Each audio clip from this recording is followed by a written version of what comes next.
Hello friends and bees and friends who are also bees, and welcome to this week's Higurashi stream, or rather this week's Indie Thursday stream.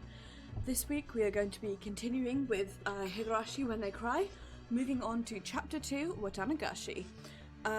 I have installed the 07th mod this time, which I'm hoping will help things a bit, in that it will make the it's got actual voice acting.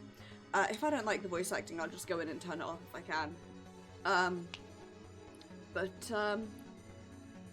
Yeah, I'm hoping this will make it a bit easier both to watch and also for me to play, because I'll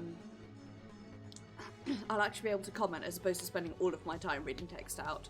But anyway, let's start, shall we?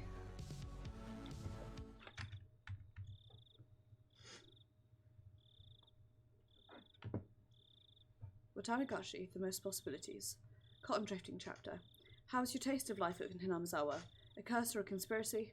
I believe you have fully enjoyed everything and everyone seeming suspicious. Here at last. It is no surprise attack, but a real direct incident. Please enjoy it. The difficulty is lower than Onigakashi, but extremely vicious. What I'm going to do is turn volume up, then turn my headphones down. I'm hoping that should help, but if it's too loud, please do yell at me. I hate that so much. I will not quench your thirst, for you seek the truth and could not accept that. I will not quench your thirst, for the truth you desire does not exist. But I still want to quench your thirst, for I am the one who cast you into the desert.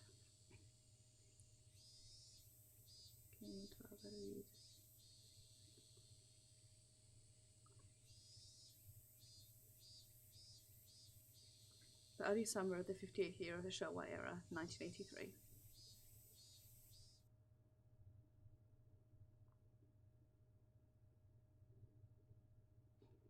Oops, let me pause the music. The chirping of birds sobbed as my alarm clock. Huh? Wasn't today Sunday? Wasn't it basically my style to stay up late on Saturday and sleep through the morning on Sunday? Why was I waking up at this disgustingly wholesome hour? Back to sleep, back to sleep.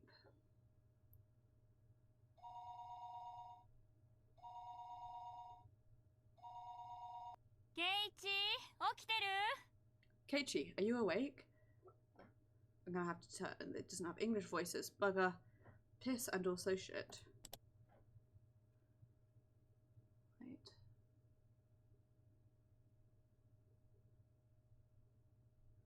Okay.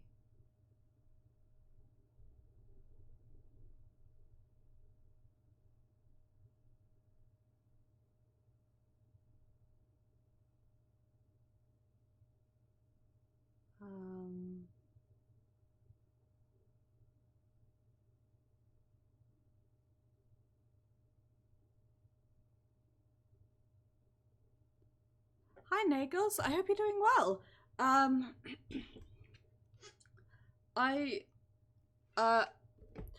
We're pausing for a second while I look something up real quick.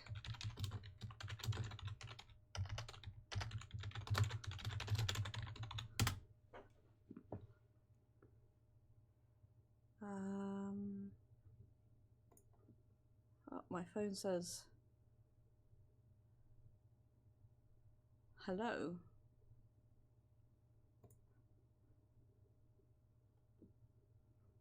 So I apologize.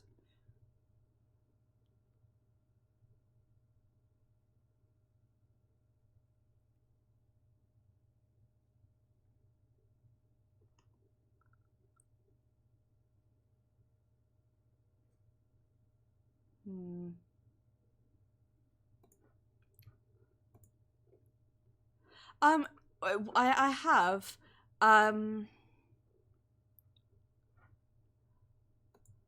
sorry, right, I've stopped being distracted now. It's the fact that what I didn't realise, because I'm dumb, is that the voice acting is in Japanese, which is no good for me reading it out loud, because I still read it in English for stream. Which so I'd just be reading the translation. So if there is a way to swap to English, I would appreciate it. For now, I think I'm just going to turn the voice acting off. Just going to do this. Keiichi, are you awake? You have a phone call. At that moment, the sound of my mother calling me from downstairs finally registered. Phone call? I sprang out of bed abruptly and stampeded noisily down the stairs.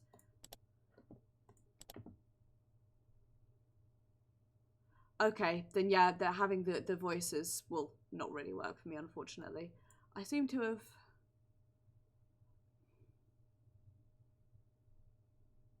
Yeah, that's what I thought, and I should have had that, but my brain just didn't. Do we not have any music?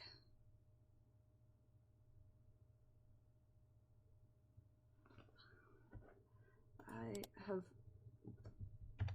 made a mistake, I think.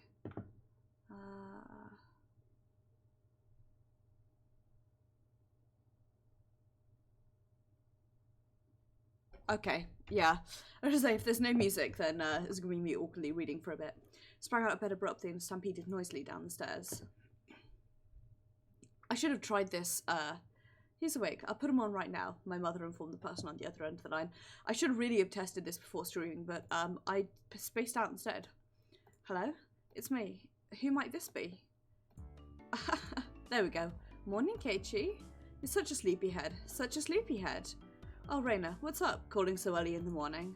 I don't think it's so early. It's the middle of the day, you know? It's 11 o'clock. I guess you could loosely consider it the middle of the day. So, what's up? Hold on a second. I'll put Mion on now.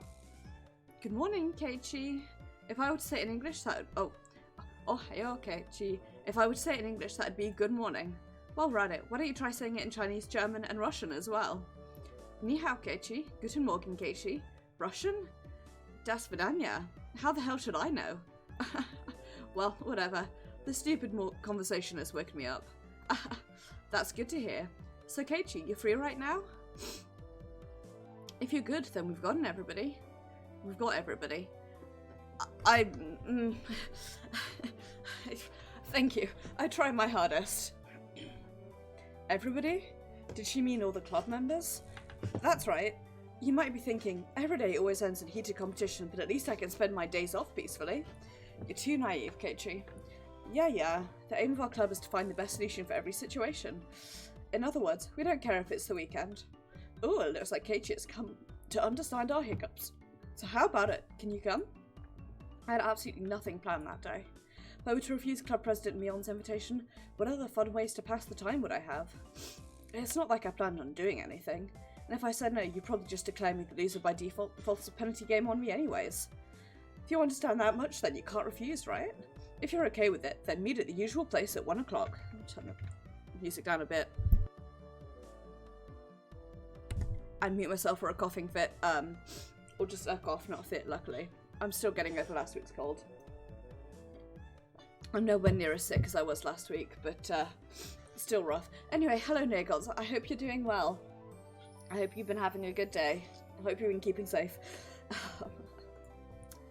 I'm going into town, so bring your bike, okay? Club activities in town? Well, we could do them anywhere. Besides, since it was a new venue, there was no way this wasn't going to be intense. I'm holding a pretty big grudge from that narrow loss a couple days ago. I'll say it right now, I'm not going to lose. A couple days ago was Friday's club activities, that uncompromising poker match. Oh, I'm glad to hear it. It was a fight to the death. Nobody held back. Nobody could tell who was in the lead or who was last until all the points were tallied. In the end, I won by only 1 chip. Mion came in second. Damn it! To think if I hadn't squandered that 1 chip. Mion lamented this, perhaps more so than the fact she lost the match. Mion doesn't lose. That's why Mion only whined when she let the champion's throne slip through her fingers. That's why she was more frustrated than anybody over a close loss. So, did she mean for today to be a grudge match? I should have got... I have got Trados into my bag, it's okay. Bring it on. Just like last time, I'll shut you down and make you play the penalty game. Make sure you play in a way that you won't regret it when you lose. Wouldn't have it any other way. It'll make it all the more better when I crush you. After that, we exchanged cheers for a bit before hanging up the phone.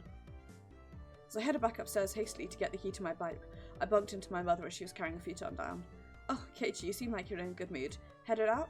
Something like that. I'm going into town to play with everybody. Take care. Watch out for traffic. Be back before dinner. Yeah, I'll be back by then. After unlocking the chain from my bike in the garage, I revelled a bit in the resistance the slightly stiff pedal gave as I pushed on it. Alright, let's go. I set off on my bike, cutting through the refreshing morning air. Keiichi-kun. I would say that for the first time in the trip up. You're late. Sorry to keep you waiting. I personally don't like using the oh god, I can't remember what they're called. Honorifics. It feels weird to me to say like Keiichi-kun when I'm speaking English, as opposed to like reading out in Japanese, which I can't do because I've forgotten how to read Japanese. So yes. Oh, I think I saw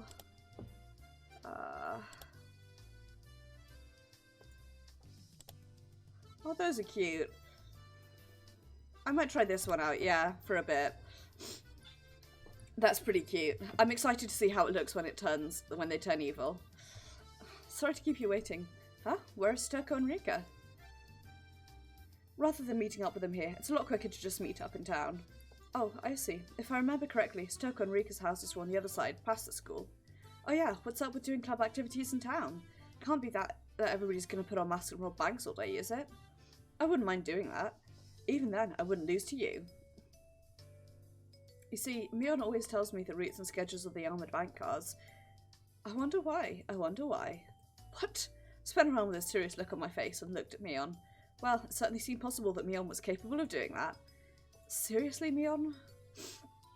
Reina, what are you saying?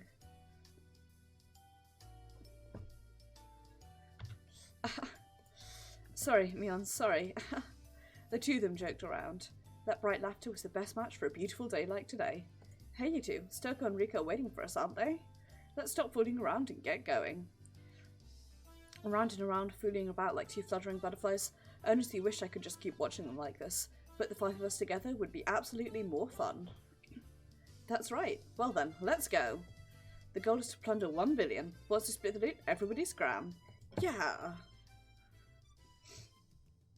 The three of us on our bikes headed over the gently sloping hill towards town. Accelerating hard, we crested the hill. The view expanded as Okonomiya Station came into sight. I occasionally come to the station here. Considering the amount of effort it takes to get here, though, it was quite a hassle. Yeah. The real struggle will be my terrible voice acting, because I don't know how to emote with my voice. But sorry, my cartilage piercing is hurting a bit, which is annoying. But I don't want to take my headphones off because I have to hit my own voice, you know? So I didn't know much about the area around the station, or Okonomiya itself for that matter. The street we were headed down today was of course unfamiliar to me as well. The thing that I love is seeing them all, like, now friends, and knowing that it's all going to go to shit soon. Going through the railway crossing, we headed past the south end of the station. This is the first time I've been this way. Around here, there's lots of things like arcades and toy stores. Mio knows a lot about it. So there's an arcade. I used to go to one pretty often. My gamer's blood roils within me. Always going to an arcade? Keiichi, you're quite the delinquent. Next time we're here, I'll show you where it is. It's a good one. There's quite a few machines. Seemed like the town of Okonomiya was Mion's stomping ground. If I asked her, she could tell me a lot of things about it. Eventually, we came across a store with quite a few bikes parked in front of it. Hi, Lim! Hope you're doing well. I hope you're having a good day. I hope you got this Umineko download issue sorted, by the way. I know the feeling. Having to, like, download and then, thank you. Thank you, Nagels. I appreciate the guidance. Yeah, Lynn, I had a similar trouble last week where I was trying to upload it to YouTube after my net kept cutting out, where it's like, oh, wonderful, I have to download all of these and then bung it into a video and upload it. And the upload took 2 hours while I was raiding. and if I was sensible, I would not have done an upload while raiding, but I'm not sensible, so I did. Nice, well done. Glad to hear it. Was this the arcade? No, it was a smaller shop. What you've missed so far, by the way, is that we've woken up and it's a sunny day and we're going into town to hang out with our friends and nothing has happened yet. Looking at the window display, it seemed like your everyday toy shop. But for almost 10 kids to be filing in and out of the store, they were doing almost too well for themselves. Could it be that store is having some sort of event today? Exactly. Top price is about $500. 50,000? What the heck is that? That's the GMP of the People's Republic of Keiichi 5 times over. 2 cute figures messing about in front of the store noticed us and waved their hands. Hello, everybody. We've been waiting for you. Oh, cute. Cute's riots. Good morning. Hey, morning, Rika. Stoker, we'll settle this before the cops get here. The goal is to plunder 1 billion. Huh? Keiichi, I have no idea what you're talking about. Are we late? Did we keep you two waiting? We finished early today, so we've been waiting a while. I'm sorry about that. Keiichi here was taking his sweet time. Well, if it was Keiichi's fault, it couldn't be helped. Saying that, Rika stretched up and began patting me on his head. Hey, wait a minute. Are you solving everything by making me the bad guy? Of course. Who else but Keiichi could fill this important role? Oh ho ho. Don't like being cast like that. If you think that this will solve everything, you're sorely mistaken. I was feeling slightly irritated, so I began to repeatedly smack Stoker on the head. Smacking sound effects. Keiichi hit me. It's such a shame that Keiichi's bullying you.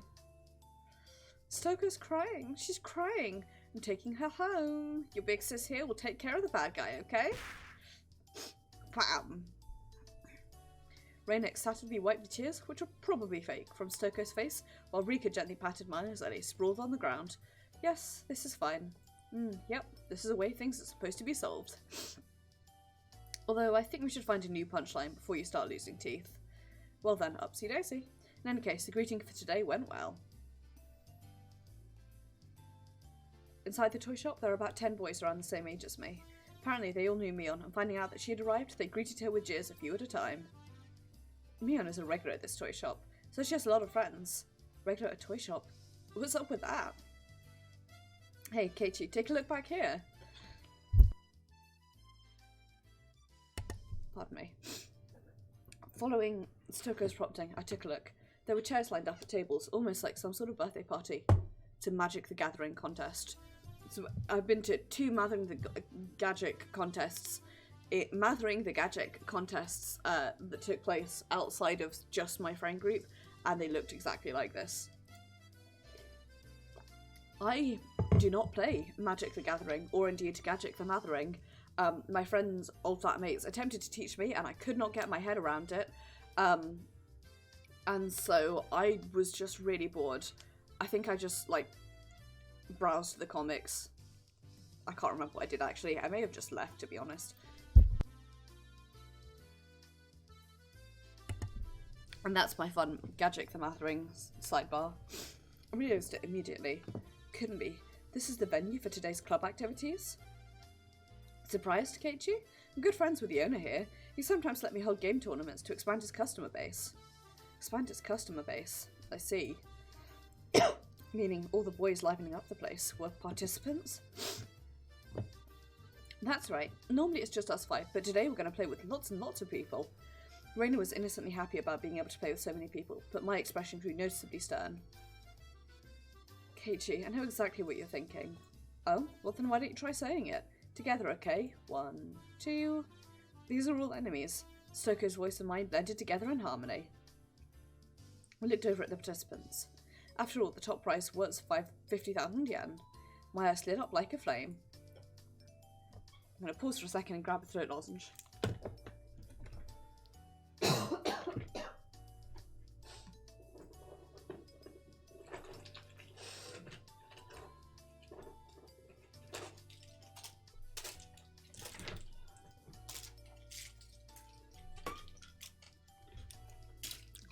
Sorry for the sound there of me ruffling through my bag, through all the pill packets that inevitably fall straight to the bottom of one's bag rather than staying in a corner where they ought to. Hey, Keiichi. It looks like today will be fun. Well, no matter how many more rivals I have, the goal is still the same. Rivals? Keiichi, do you think a whale keeps track of all the krill it eats? She said that in an unpleasant voice, laughing with the aggressive glint in her eyes solely reserved for club activities. Damn it, Mion. She's as serious as they can get today. I'm not the only one who's serious. Take a look at Rika. Mion pointed. Look at where her finger directed me. What the heck is that? Rika was using those kinds of traits to soften up the group with an almost excessive pleasantness. I'm also going to do my best. Go for it, yay! Go for it, yay! Completely, The group joined Rika in a chair. Inside of the story being consumed by the world of Rika. Damn, she's already chopping at the bit. Seems like today's gonna be fun. I'm gonna do my best. It seemed that Reina was also unusually fired up by the large crowd. Hopping about and running around, she had entered entirely into cute mode. In Reina's case, the real fun starts when her attention gauge fills up. Her happy-go-lucky attitude belied the fact that this was the statement that she was the most threatening. Mion was making small talk with some of the regular customers she was acquainted with. It was like business as usual with her. Of course, if anybody thought that Mion looked ordinary, they were not qualified to be in our club. The shadow beneath her feet was exuding killer instinct, rising up like a chill wind. Damn it, Mion, throwing away her honor and humanity like that. She's serious. Keiichi, didn't you know? The 50,000 yen prize is from Mion's own pockets. What? She was putting out the 50,000 yen all by herself? That moment, a dark miasma that walked away on surroundings began to appear. What is it, Keiichi? Is there something on my face? A shiver crept up my spine. That Mion, calling herself like that, she was pulling out the demon lurking within her. Fine with me? Damn it, my knees are shaking like crazy. So weird. Before I realised it, the store had filled up with even more people. However, the looks in their eyes weren't confrontational. They were looks of expectation and curiosity. They were the eyes of onlookers who were wondering what kind of match was going to occur and who was going to win. You couldn't ask for a better stage than this. It was getting interesting. Keiichi, let's do our best, okay? Do our best. Reina was already fully charged. Mortal laws and common sense held no power before the might of Reina in her cute mode. Definitely didn't want to fight her if possible.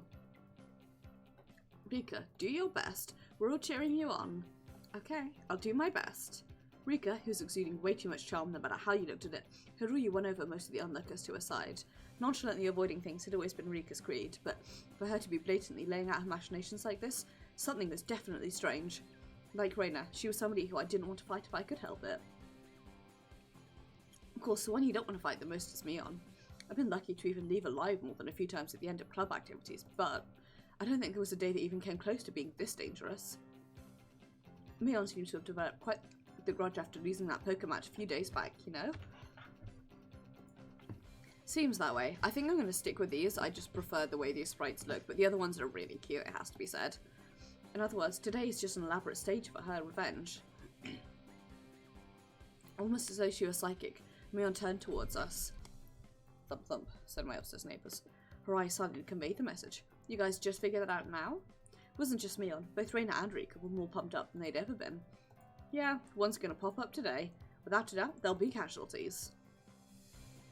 Seems that somehow Keiichi and I are the only ones left.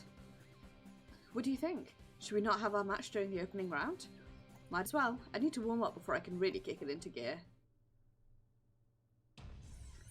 My spinal column shuddered like it was struck by a bolt of lightning, and like a pillar of ice being jammed into it began to freeze. Could almost see the flames backlighting Stoker with their intensity. Even then, while Stoker was displaying a normal smile, it was cold and inhuman, almost as if it were a plastic mask. You must really want to eliminate me in the opening round. You can't hide that murderous intent. Oh, that's too bad. You're being uncharacteristically cautious today, Keiichi. Ho ho! Without a doubt, it was a trap. I don't know what she had up her sleeve, but if I fought with Stoker during the opening round, my loss would be more certain than if I went against Mion. A pitch-black miasma permeated the inside of the store. Did they all want to win that 50,000 yen prize that much? No, that's not right. The only ones competing for the prize money were the casual participants. I was different. I'd mistaken this as just a way to fool around on a normal Sunday. It didn't matter when it was or where it was or who our opponents were. In our club, the goal is always the very top of the mountain. An intense flame that no strong winds could extinguish, hot enough to melt any steel, began to burn inside of me. The fuse had been lit on this unprecedentedly intense club battle. It was then that the owner of the store told me in a lackadaisical voice that it was about time to begin. Is everybody ready? Listen close now. Mion began with the formalities, standing in for the owner and explaining the rules of today's tournament. You're only playing to win. There is no second or third place. That's the same rule as our club. 15 people participating. We were to split up into 5 groups via a draw, and each group would have one winner. Each winner in the first stage would advance to the next in order to compete in the final. Now, as for how each group will compete, each table can decide to play whatever they want. As long as the game is here in the shop, anything goes. Already in club mode DEFCON 1, I didn't let the small gap in the rules go unnoticed. Mion, can I ask a question? Won't everybody pushed to play a game they're good at and not be able to agree on which one? Oh, that's right. We can't decide, we can't start. The spectators also nodded along. It was only natural. There wasn't anybody who would simply cede to their opponent's suggestion. I prefer if you were good sports and managed to come to a decision on your own. But if it comes to a stalemate, should we have the store owners decide for you? Store's owner. It was an event at a toy store after all. You'd expect the owner to referee. After that, Mion's rundown continued. It ended with the rule that any losing participants would have to buy the game they lost, a rather nice proposition for the store. First, we used a draw to split into 5 groups. Everybody lined up single file and began to draw tickets that the shop owner had prepared. It was my turn. Alright, time to draw. No matter who I was up against, I'd crush them. At the moment, Mion began to laugh at the hawkish gleam in her eye. Of course, I'm sure you already know, but club members will have a separate penalty game than the casual participants. Heh, I thought as much. What's the gist of it? The winner gets to give the losers 1 order each. Contrary to how simple it sounded, it was a terrifying eventuality, the subject of which no one could predict. Damn you, Mion. Was she really planning on parading me around Hinamizawa and Kaya's in a banana hammock with a tail attached or something? The look on Mion's face told me she wasn't going to let me off that easy. On top of that, this time it wasn't just the person who finished last who had to submit to the penalty game. The losers get 1 order each. In other words, even if you don't finish last, you still have to do the penalty game. That'd be the case. What about if there's no winner? Like, if all the club members drop out midway through? Keiichi, you were right in the head? What? The look in Mion's eye became that of a lion bearing its fangs. How exactly are the elite members of our club going to lose some kneeling newborns? Keiichi, don't embarrass me by getting eliminated in the first round. Even so, I didn't feel threatened. The more into it my opponent was, the stronger I would become. You just wait and see. I won't just sit here and be bullied by you, Mion. I'll show you. We shall meet in the finals. Mion is bully. The results of the draw were enough to make the cry conspiracy. All the members of the club were nicely divvied up amongst the 5 tables. How did this happen when the draw was that random? Thought that I was already caught in Mion's puppet strings made me feel uneasy. That was fine though. I'll crush all your petty tricks. As an aside before I continue, I like that because I know what the tone of the game is like, but also because we just finished Watanagashi. It's the way that it's written, the references to the murderous aura, and you know it's jokey, but at the same time part of you is like, but it's legit though. I like that. I really do like it. I don't know if you would necessarily call it foreshadowing, but they're wallpapering over the fact that something bad is happening. I like that.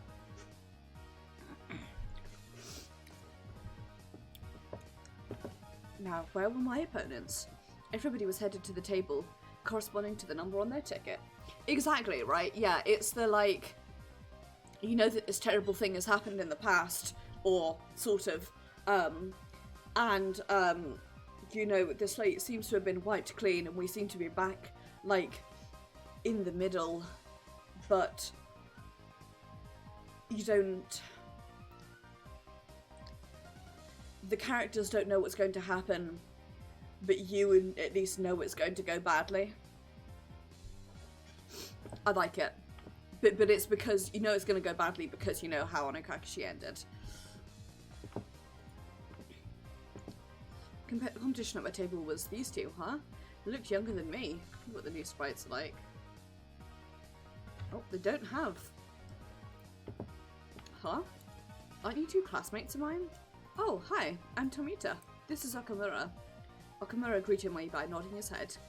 So my opening round was to be against my juniors from school. Just saying, but it seemed like a pretty easy matchup. Lucky. Time to destroy them without mercy. Right then, everybody. Please decide on your games and start. I think I'm just gonna like try out each of the sprites as we go along and see. With Mion's declaration, the inside of the source suddenly became lively. Everybody was yelling their favourite games at each other, trying to gain an advantage before they started. Even my two classmates, who seemed taciturn at first glance, began to fiercely insist on their own games as soon as the signal was given. Of course, I would kick those suggestions aside. There was absolutely no reason to pick a game your opponent was good at. Sorry, they're all games I don't know. Could you pick something a little more well-known? Of course, they didn't agree to the games I suggested either. They only smirked bitterly. Naturally, after 5 minutes, this table still couldn't agree on a game. Obeying the rules, we asked the store owner to decide on a game.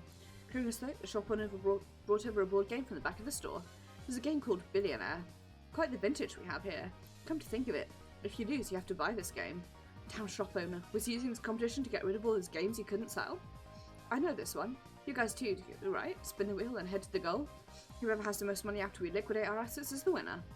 The two nodded in agreement, and finally the game was underway. At that time, I already had a feeling of impending crisis. Wouldn't realise why until the game progressed a bit. 1, 2, 3, 4. Celebrate the birth of your child. Receive $5,000 from everyone. Sorry. Okay, I built a bit of a lead. 1, 2, 3, 4, 5, 6, 7, 8. Bonus. Received $10,000 from the bank. What? Tables were turned in an instant. 1, 2, 3. Proceed to the corporate ladder course. Well, that's a good route. Seemed like only my piece was landing on the study spaces. Had doubts as to why Mion didn't bring up board games or club activities, but that reason was laid bare to me before my eyes. That's right, I'd only realised it now. This game was completely based on luck. What could I possibly do to make sure I ended up in first place at the end? Ultimate outcome of this game was decided in a place beyond human hands. How are the other club members doing? My eyes naturally wandered off to the other tables. Mion's table was, what? We weren't doing anything? Had they still not decided on a game? This naive idea existed to distract me from the most frightening possibility. Mion was lounging about, leisurely holding some juice she bought about from the vending machine outside in one hand. When our eyes met, she gave me a look of ease. Couldn't be. She'd already finished? What game was it? That easily? It's probably too late to be concerned with that at this point. Only 5 minutes since we started, and the two opponents were already beyond recourse. They were sitting there, slumped over in disappointment, muttering to themselves, trying to figure out where they went wrong. For that, they'd find no answer. Was there any reason for their defeat other than they sat at the same table as Mion? Then what about Reina's table? Spectators were causing quite a commotion. Looked like the game was Karuta. The shop owner was apparently the one reading out the cards. Reina tended to dawdle along, space out a lot. Wouldn't she have a hard time with this game? Then I'll read it out. The dog gets tired on a walk. Bam! The same instant the shop owner began sounding out the words, the card in question disappeared off the face of the table. No, the face of the earth. Possible. Where did it go? It was against Reina's cheek. She was rubbing it there. Oh, so cute. I'm taking it home. Looking at the card Reina was rubbing against her cheek, it was some anime-themed version of Karuta, with some rather cute moe illustrations decorating the cards. Basically, it was a picture of a pretty dog girl with a slightly large chest, panting and half in tears as she was being pulled along in a chain. Those types of pictures, even I could play with godlike speed. For all people to play that game, it had to be Reina. It was entirely possible that her fingertips were on the verge of breaking the sound barrier. It's over. Mion smiled coolly. Seeing no further reason to keep watching, she turned back. So cute, so cute. Even if Reina wins, I'll still buy these cards. I'm taking them home. After that, the second the cards started being read out, bam, bam. Such decisive sounds echoed. Well then, how about Stoko? Oh, she was playing a rather orthodox game. Concentration. Judging from the distressed look on Stoko's face, it seemed she was struggling somehow. One of the main characteristics of concentration is that the pace of the game speeds up as it goes on. As the number of cards to memorize decreases, it becomes easier to match several pairs in a row. It wouldn't be exaggeration to say that the first person to take over the flow of a match could run away as the winner. The cards still in play had decreased. To memorize the cards that have been turned over before, you should have a good chance to sweep the table at this point. Stoker probably knew the positions of all the remaining cards. However, her turn came a little too late. If her opponent followed up, the match would be decided. Hojo, sorry, but I'm also aiming for the prize money. Don't hate me for this. The guy, did he have the locations of the remaining cards memorized? He was completely certain of his victory. Tension on his face relaxed. Sofa. Whispered that in a bored manner as I turned my attention back to my own game. Spun the wheel. 1, 2, 3, 4, 5. What? No way! The Ace of Hearts should have been here! There was a commotion at Stoko's table as the shout rang out. The other two at my table turned around in surprise. I didn't. After all, there really wasn't anything to be surprised about. The onlookers were confounded, most of them certain that the Ace of Hearts should have been there. There's no way. Must be seeing things. It must have been because I was excited. So assured in his victory, the distress over its defeat ran deep. That's how it is. His opponent wasn't Stoko, then the Ace of Hearts certainly would have been there. What a fool. When you're up against Stoko, you can't let your guard down for a moment until the battle is over. Keiichi, you still haven't finished your match? You have no sense for these things. I've got a fine tone of voice reserved for only winners, Stoko called out to me. For the casual observer, it must have looked like she only eked out a victory. From my point of view, however, she was only playing around. The roles of winner and loser had already been decided. It was nothing more than child's play. The laughable part about it was that her opponents didn't know his role had already been assigned. Nice work there, setting up a farce of a trap for the Ace of Hearts. My opponent only walked into one of my traps. Even then, one was more than enough. Stoko was a trapper. Her true talent was never having one misfire. Setting off only one trap was more than enough. Ha, ain't that cool? The fact that the other club members were winning one after another with their own brand of play only added to my impatience at my own lack of progress. Oh right, how was Rika doing? How was our club's Slidle Fox doing? What the heck is that? Over in that corner, the mood at that table was decidedly different from the others. The game at Rika's table was, you know that battery-powered fishing game? The one where the fish open and close their mouths as they rotate on a platform and use a magnetic fishing rod to pick them up? That old thing. It seemed they planned on competing by seeing who could catch the most fish, but become an atmosphere you could hardly call competitive. Wow, I caught one! You're so good! Rika, you're good at this. Oh, she caught another one! Rika's really good at this!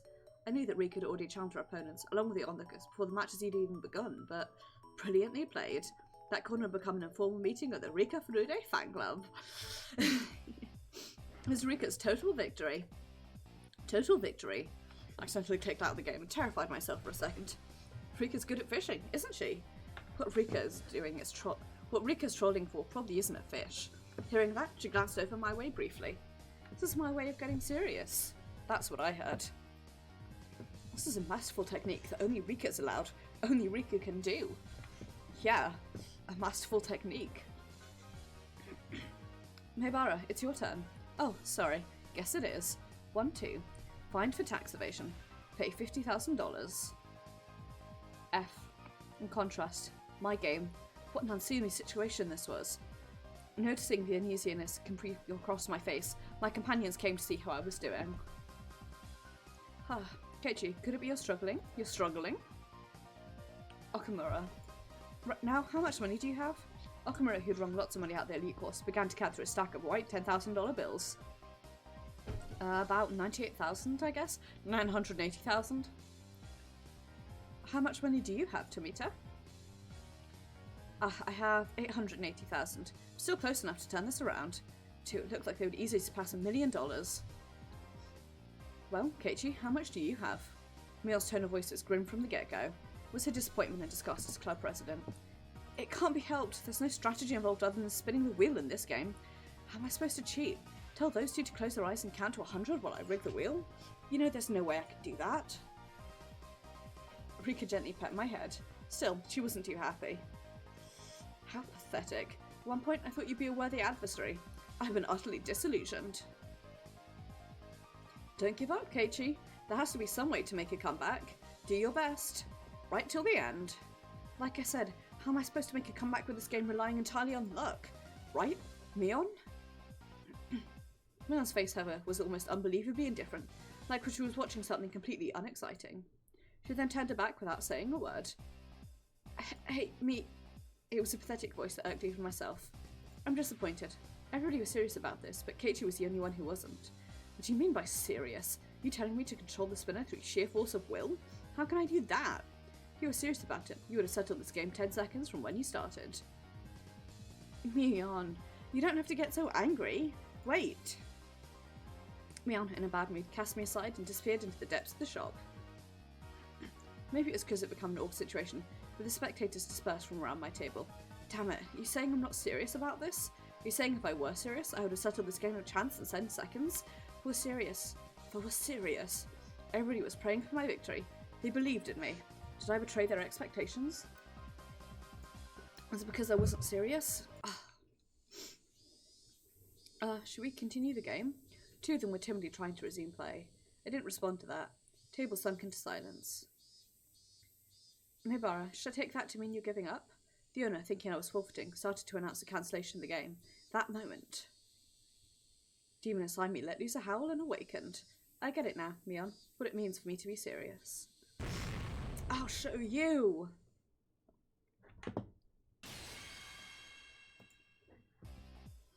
Bam. I clapped my hands on their shoulders, speaking in a low voice after pulling them close. Tomitaka, Okamura, let's make a deal. Let me win. Two of them, not immediately understanding what I just said or the meaning behind it, were momentarily confused. Hey, Maebara, no violence. Let's settle this game properly. Just listen to what I have to say. What is it you guys want? The 50,000 yen prize? Well, of course. Winning that kind of money is a once-in-a-lifetime opportunity. Even supposing you win, what are you going to do with that money? How are you going to enjoy it? Two of them considered it briefly. Buy a new game or something? Snacks? Maybe some juice. That's petty. So petty. You guys stupid? Then how will you enjoy it if you win, Maebara? Me? That's the point. Just shut up and listen to what I have to say. We club members have to enter a game separate from the casual participants. If we lose, we have to obey a single command from the winner. From another point of view, the winner earns the prize of being able to order the other club members around.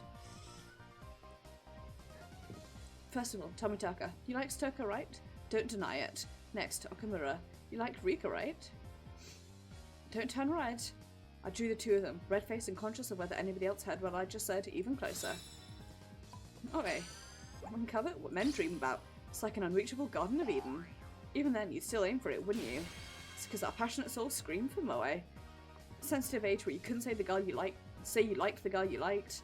Understanding that gave me all the more power. Whoops, I accidentally clicked.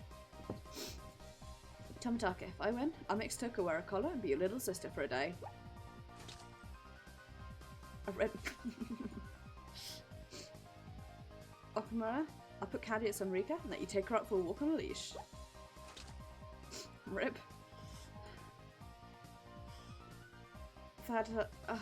Don't be shy. Just pretend I force you to go along with me.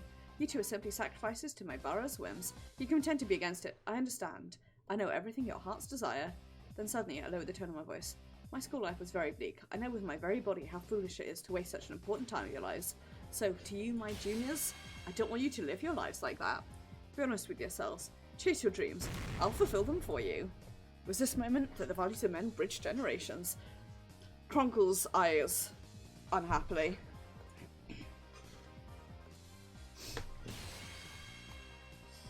Maebara's... Did I ever have a mentor who spoke my mind for me so strongly? Never. There was no way there was. It's because in a man's lifetime, he'll only have 3 fateful encounters.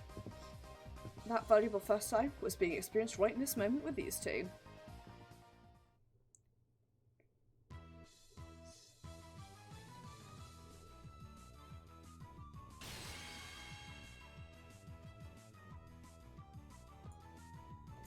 So I was checking how many game over.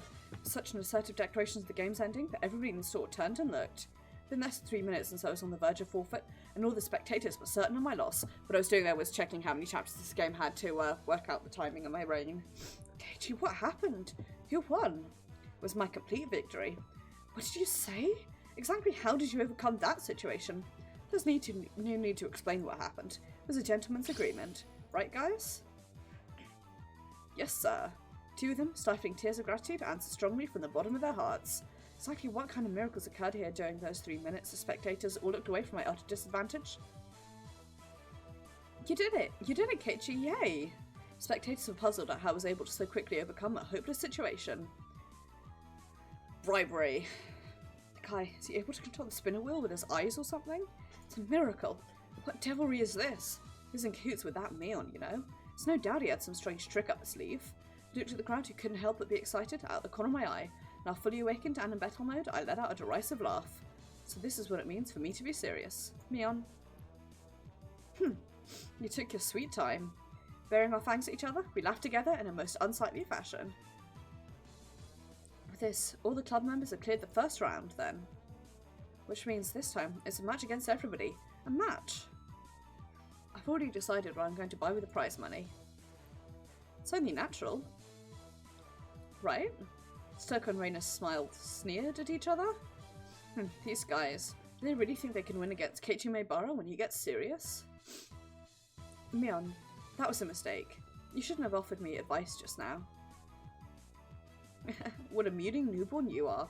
You're a million light years too early to think you can win against me. Mion, light years are a measure of distance. Oh, she's embarrassed. What are we doing, Mion? How are the five of us going to face off? How? Well now. We have such a splendid lineup. It would be a waste to rush things. Mion is saying something complicated again. It couldn't be. Why you?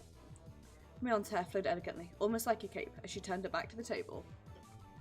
As for today's contest, I, Club President Mion Sanosaki, will reserve judgment for now. Method and time are yet undecided. More spectators, the better. Should be in front of everybody from Hinamizawa and Okonomiya. By then, we'll know the best way to finally settle things. Are you running away from this? This is too unfair, even for you, Mion. You newborn. Do you still not realise what's happened? Combative aura beating out of Mion's body formed a barrier, stopping Stoko's advance. We'll meet again. Prepare yourself for your inevitable defeat. I want that doggy in the background. It looks so peaceful. With a shrill laugh, Mion left the store. After a moment of silence, the crowd erupted into cheers. When will they resume the contest? Mion's serious. The other members did great too. That new guy, Maebara, he's got some strange power. He turned the tables in an instant. Maebara, you got to win. Yeah, I'll dunk someone like Mion headfirst into the river Styx for you. Part of the crowd that apparently overheard the covenant between Tomitaka, Okamura and myself erupted into a cheer again. Mion's going to win anyways. She's the undefeated empress. I'm betting on Mion. No, it's going to be Reina with that ungodly speed. Stoko the trap artist. Rika the siren.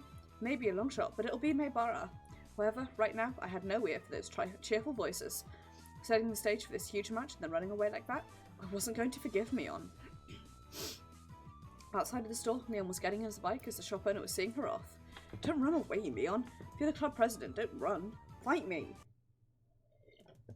Meet me in the pit, Mion. Meet me in the pit. Oh, sorry, Keiichi. Right now, I've got to get to my part-time job. Huh? Like you would see in a sketch comedy show, my legs slipped in opposite directions until I was doing splits. Yeah, while you were playing your game, Mion received a phone call.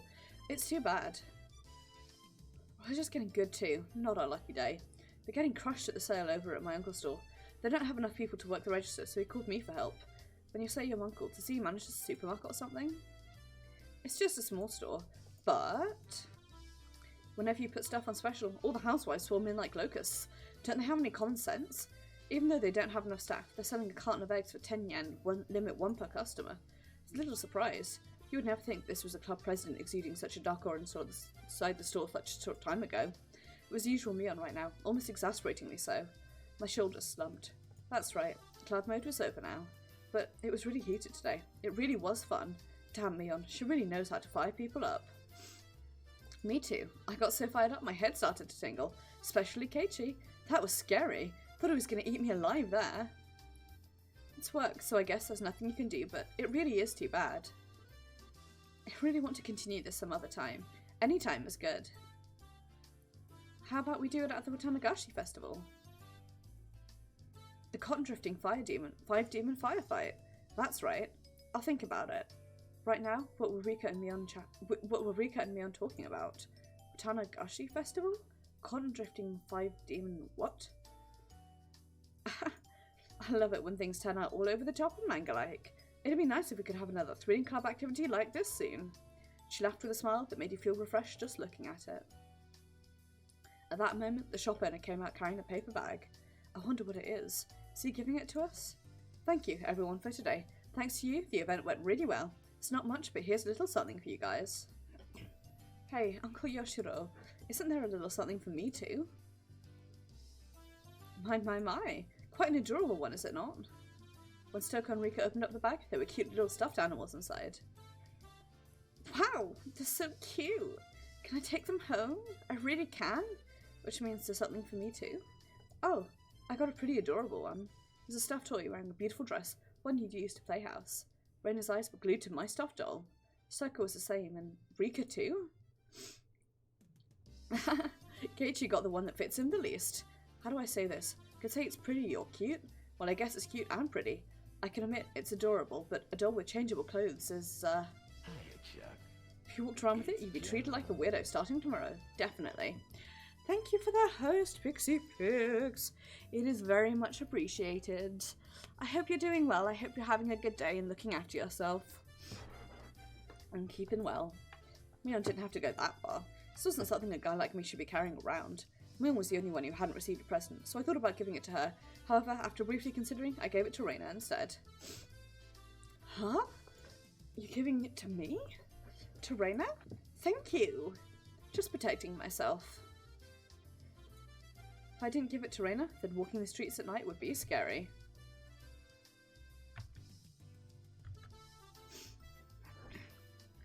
I probably messed something up, to be honest. Knowing me. Oh. No doubt, no doubt. Thought about giving it to Mion, but it just didn't feel right. I did, so I don't know what I did wrong, but, oh well. You know it. I sometimes wonder why I wasn't born a boy. Oh, thank you, Pixie Pix. Thank you, Pixie. It is very, very, very much appreciated. Pixie wins streaks. I hope you're doing well, Pix. I hope you're taking care of yourself. It's better that you're a girl. If you were a boy, I would have killed you already. You should kill me while you still can. If you don't, Keiichi, you might not live to regret it.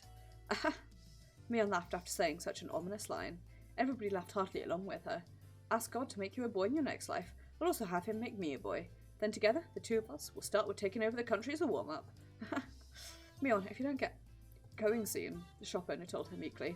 A lot of us looked like we were having a lot of fun, so it must have been hard to put a wet blanket on things. Later then. Today was really fun. I'll see you later, guys. Tomorrow at school. Don't be late for work. Everybody waved their hands and watched as Mion left. Before I knew it, the sun was already setting and the breeze carried a hint of the chill. Should we play for a bit more in town, or should we go home? The road gets scary when it's dark. Then I guess it's time to leave. We certainly caused a ruckus today. We sure did. Okay, let's go home.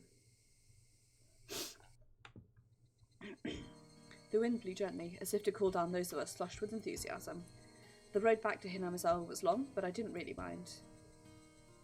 Oh, that's right. Reina, you achieved an overwhelming victory, didn't you? When Reina gets like that, I'm sorry to say it, but there's no winning against her.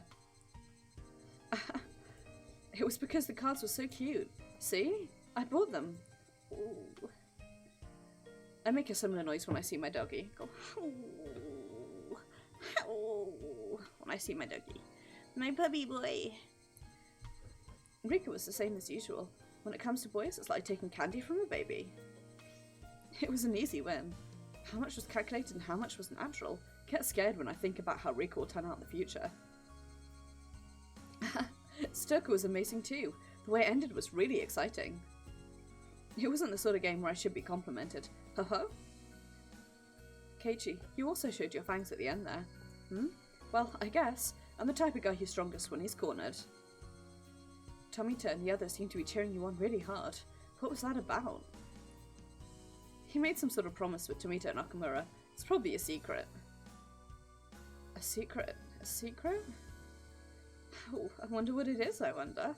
Sometimes for a man, there are times you can only understand one another by fighting. Desperately laughing, I frantically tried to avoid the subject. After that, everybody continued to praise each other for how they defeated their opponents and reflected on how fun today was. Everybody look! The sunset is beautiful. Stoker, getting even more excited, pointed.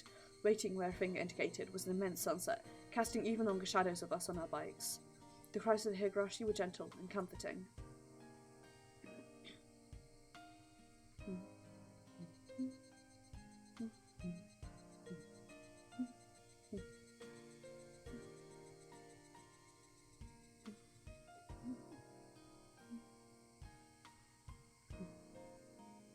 Who's Mion's uncle?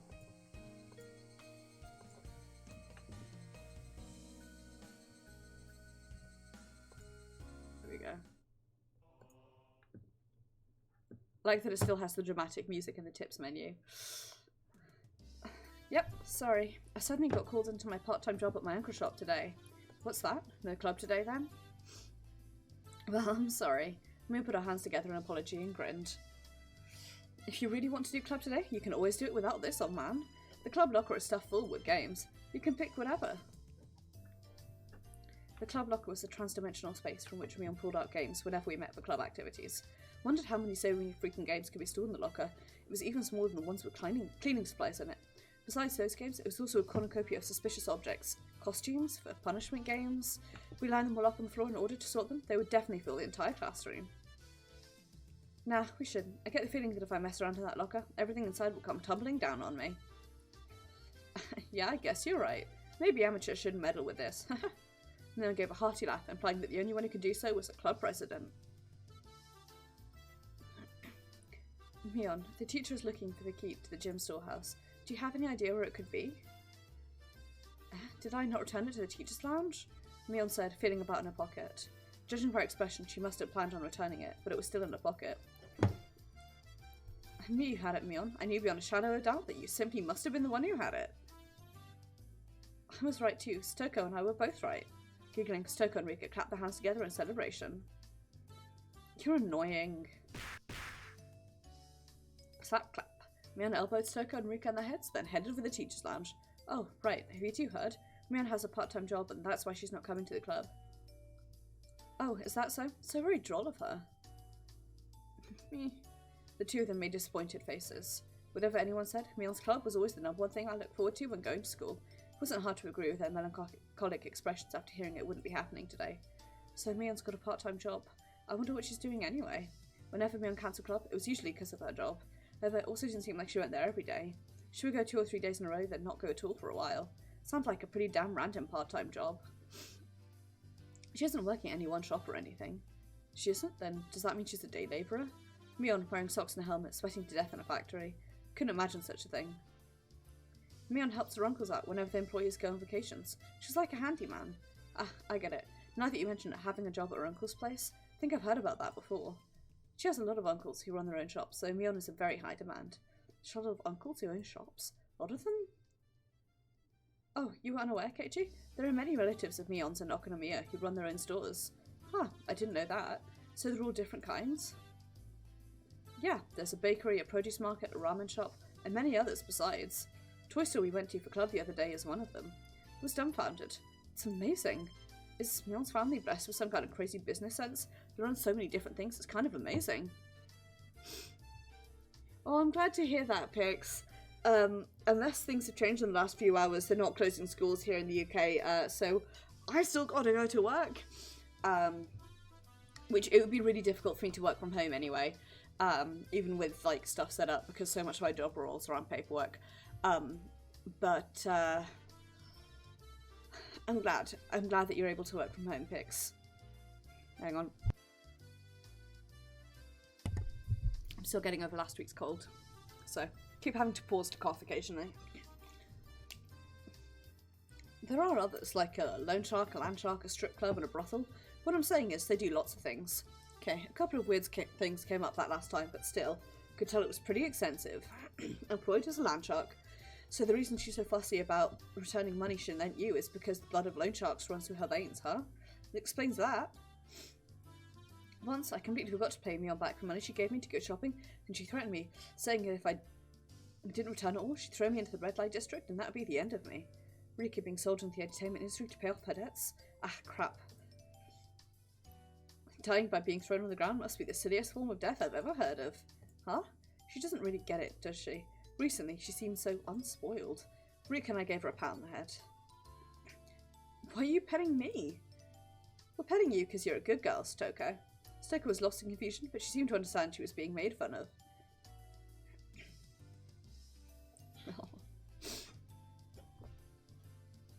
Poor Satoko.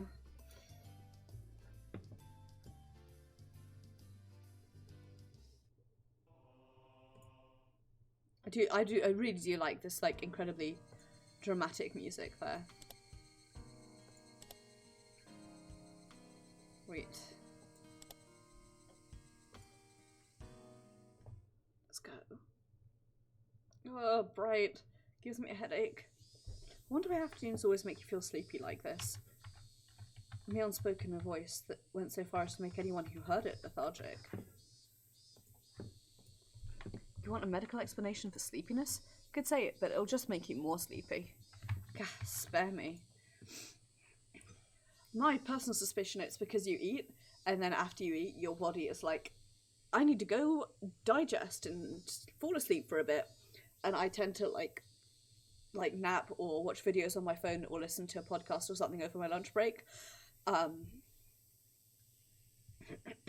So then I have the extra problem of like, I wake up afterwards and have to like return to the real world. I'm like, 45 minutes was not enough time to like rest in the afternoons, you know?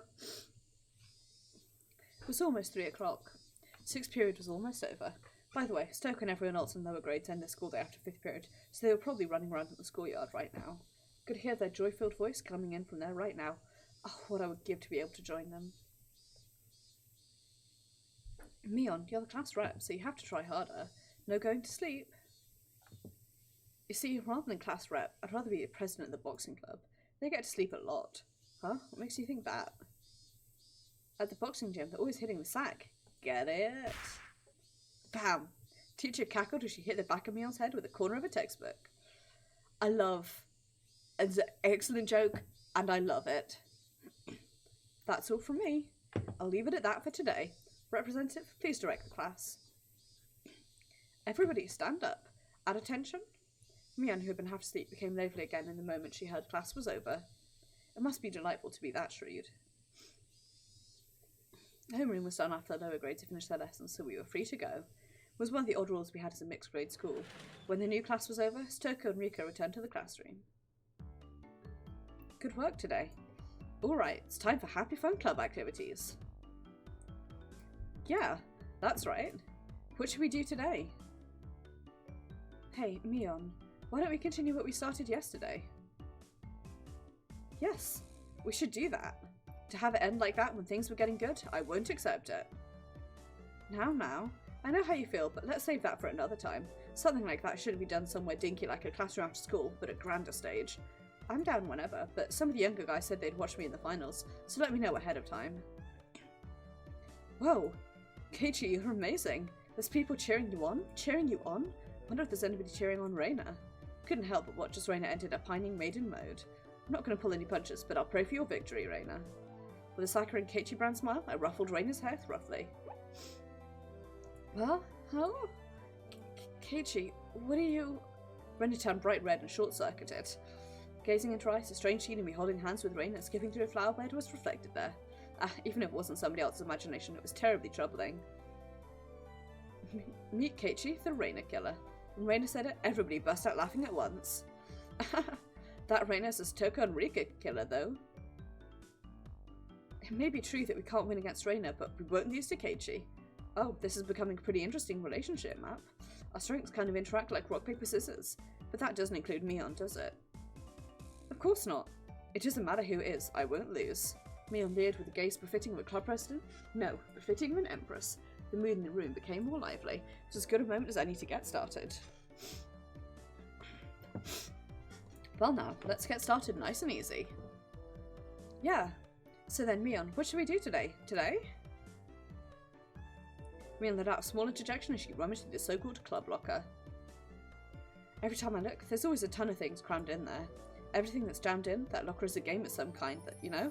Top of that, things used for fantasy games like cat ears and collars were kept in there. The capacity of that thing is unfathomable. That locker maybe actually extended through the wall into the fourth dimension. That's my theory anyways. If not that, then how else could you explain how someone could pull out item after item? After Mion touched her hand to her chin briefly in thought, she turned around without putting out any games. Why don't we try and keep it a bit simple today? Playing games that require lots of pieces all the time can be a little bland, right? It doesn't matter what game it is. If everybody plays together, we can have fun. Yeah, that's right, that's right. Rain and I both expressed our agreement. I feel the same way. With this group, there's no doubt even if we're pulling weeds from the school grounds, it'd be fun. That wouldn't be fun for me. Pulling weeds or whatever. Ah, that's right, isn't it? By the way, Stoko, could you stop reading people's minds by looking at their expressions? Whatever you're thinking is always written all over your face, so I always know right away. I've always been told that, but ever since I transferred, it seems like it's been especially bad. I need to develop a poker face or I could be in for a rough time. Alright, everybody pay attention. I'm going to explain the rules. We will immediately cut the idle chatter and put on stern expressions. In no time at all, everybody's gaze focused like a tiger or a shark, listening intently. That's right, from the point where the rules were explained, the match has already begun. Today's game is probably better known as a party game. It's called Sympathy. Has anyone heard of it before? Sympathy? It means to share someone's feelings, right? Huh, maybe I might know this. Mion, maybe it's the game where we choose a topic and everybody writes down the first word that comes to mind, and the more people who share the same answers, the more points are awarded? In that case, Raina knows about it. Ah, I remember. I recall playing a game like that in grade school when we were on the bus during a field trip. There's a similar game with like pieces called Wavelength, which I really want to play at some point. I watched a Polygon Overboard of it, and it's basically you have like a wheel with like a dial from 1 to 100, and then you have a card that has options on it. The example from the game is like normal greeting to weird greeting, and then the person who gives a clue will like they see where like the dial ends up at a random place, choose what it is. So you know, a really normal greeting might be hello, or you know, it depending on like if I was playing it on stream, I guess my normal greeting would be something different, but you know what I mean, like that the normal greeting for the people you're around, and then the rest of your team have to guess like whereabouts it is on the dial, and then the other team can bet on either higher or lower, and points are awarded. And so that's sort of like a more extreme version of this. But I really do want to play Wavelength at some point. I just don't really have any friends around here that I can play games with. I'm not familiar with this game. I would like an explanation. First of all, we have the leader choose a topic. For example, if they choose dessert. Stoker, when somebody says dessert, what's the first thing you think of? See here, pudding or something. Okay, in that case, Toko, you would write down pudding on your memo pad. Then everybody reveals their answer at the same time. There's 2 or more people who write down pudding, they get points. The more people who write down the same answer, the more points are awarded. So if everyone writes down the same answer, that's a max of 5 points. In other words, the trick is to think so that when you write, so that what you write down is the same answer as everybody else. It's exactly as Rika said. The point of this game is to think in a way so that you have the same answer as everyone else. For example, even if you heard the word dessert and immediately thought of strawberry sundae, if your answer doesn't match up with everybody else, you don't get any points. That's why you have to hold off on that answer and change to one that seems like everybody else will choose. It's like the opposite of pointless. Or something similar to, I believe, Family Fortunes, but I don't know American game shows very well. The key becomes not what you think yourself, but being able to predict what everyone else will answer. It's a very high-level intellectual game. Mion, for Stoko's sake, let's try practicing for 1 round. Okay, for this round, seeing as I'm club president, the leader will be me, alright? Topic can be something random. Taking out her lit textbook, she began flipping to a random page. Right then, this is only the practice round. The first topic is shaved ice. When you say shaved ice, there's only one answer, isn't there? Among the standard flavours of shaved ice, there's strawberry melon and blue Hawaii. The most popular amongst those is obviously melon. I love that blue Hawaii is a flavour.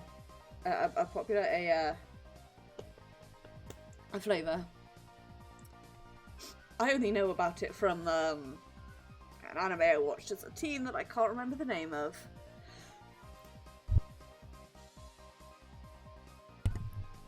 Pardon me. Everyone write down an answer? Then everybody show theirs at the same time, okay? Ready, go! Strawberry, melon, uji, guntoki, strawberry, strawberry.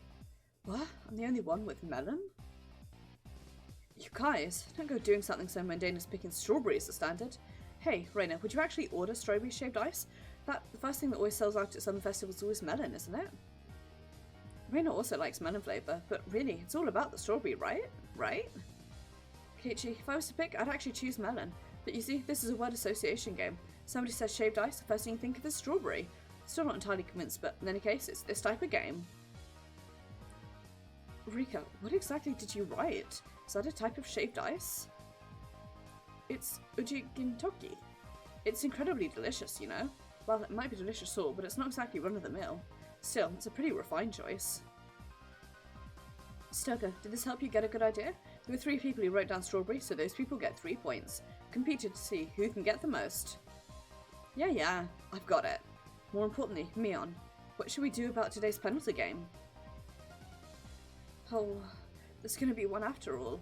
What will it be? What will it be? What should it be? Keiichi, you have a suggestion? What, for the penalty game? When I was in elementary school, there was a penalty game, yeah. Can only be that.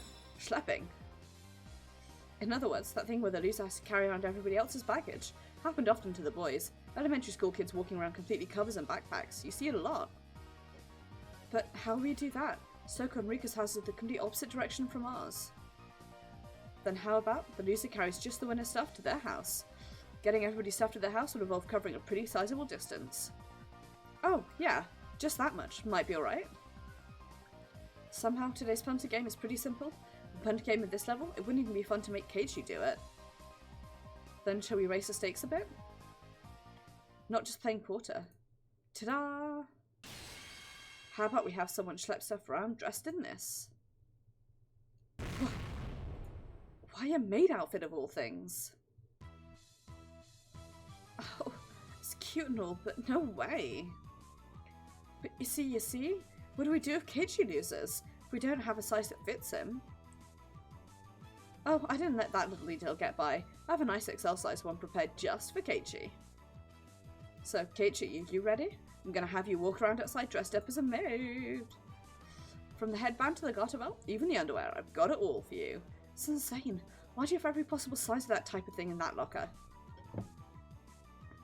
This is bad, Keiichi Maebara. Somehow it's become a situation where only my failure results in an overly cruel price to pay. What if I make a mistake and lose? Wouldn't be able to walk around in broad daylight anymore.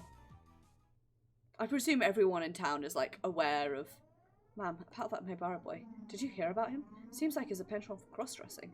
Oh my, really? It'd be so embarrassing, you know? I figure that, like, everyone in this town is aware that we have this dumb club that has these weird, like, punishments, and so they're like, oh, yeah, he's just been beyond. It's way too harsh. It's just incredibly brutal. But to return this penalty to some semblance of normalcy, now is the only time. Everybody, I think we should refrain from this unwholesome penalty game.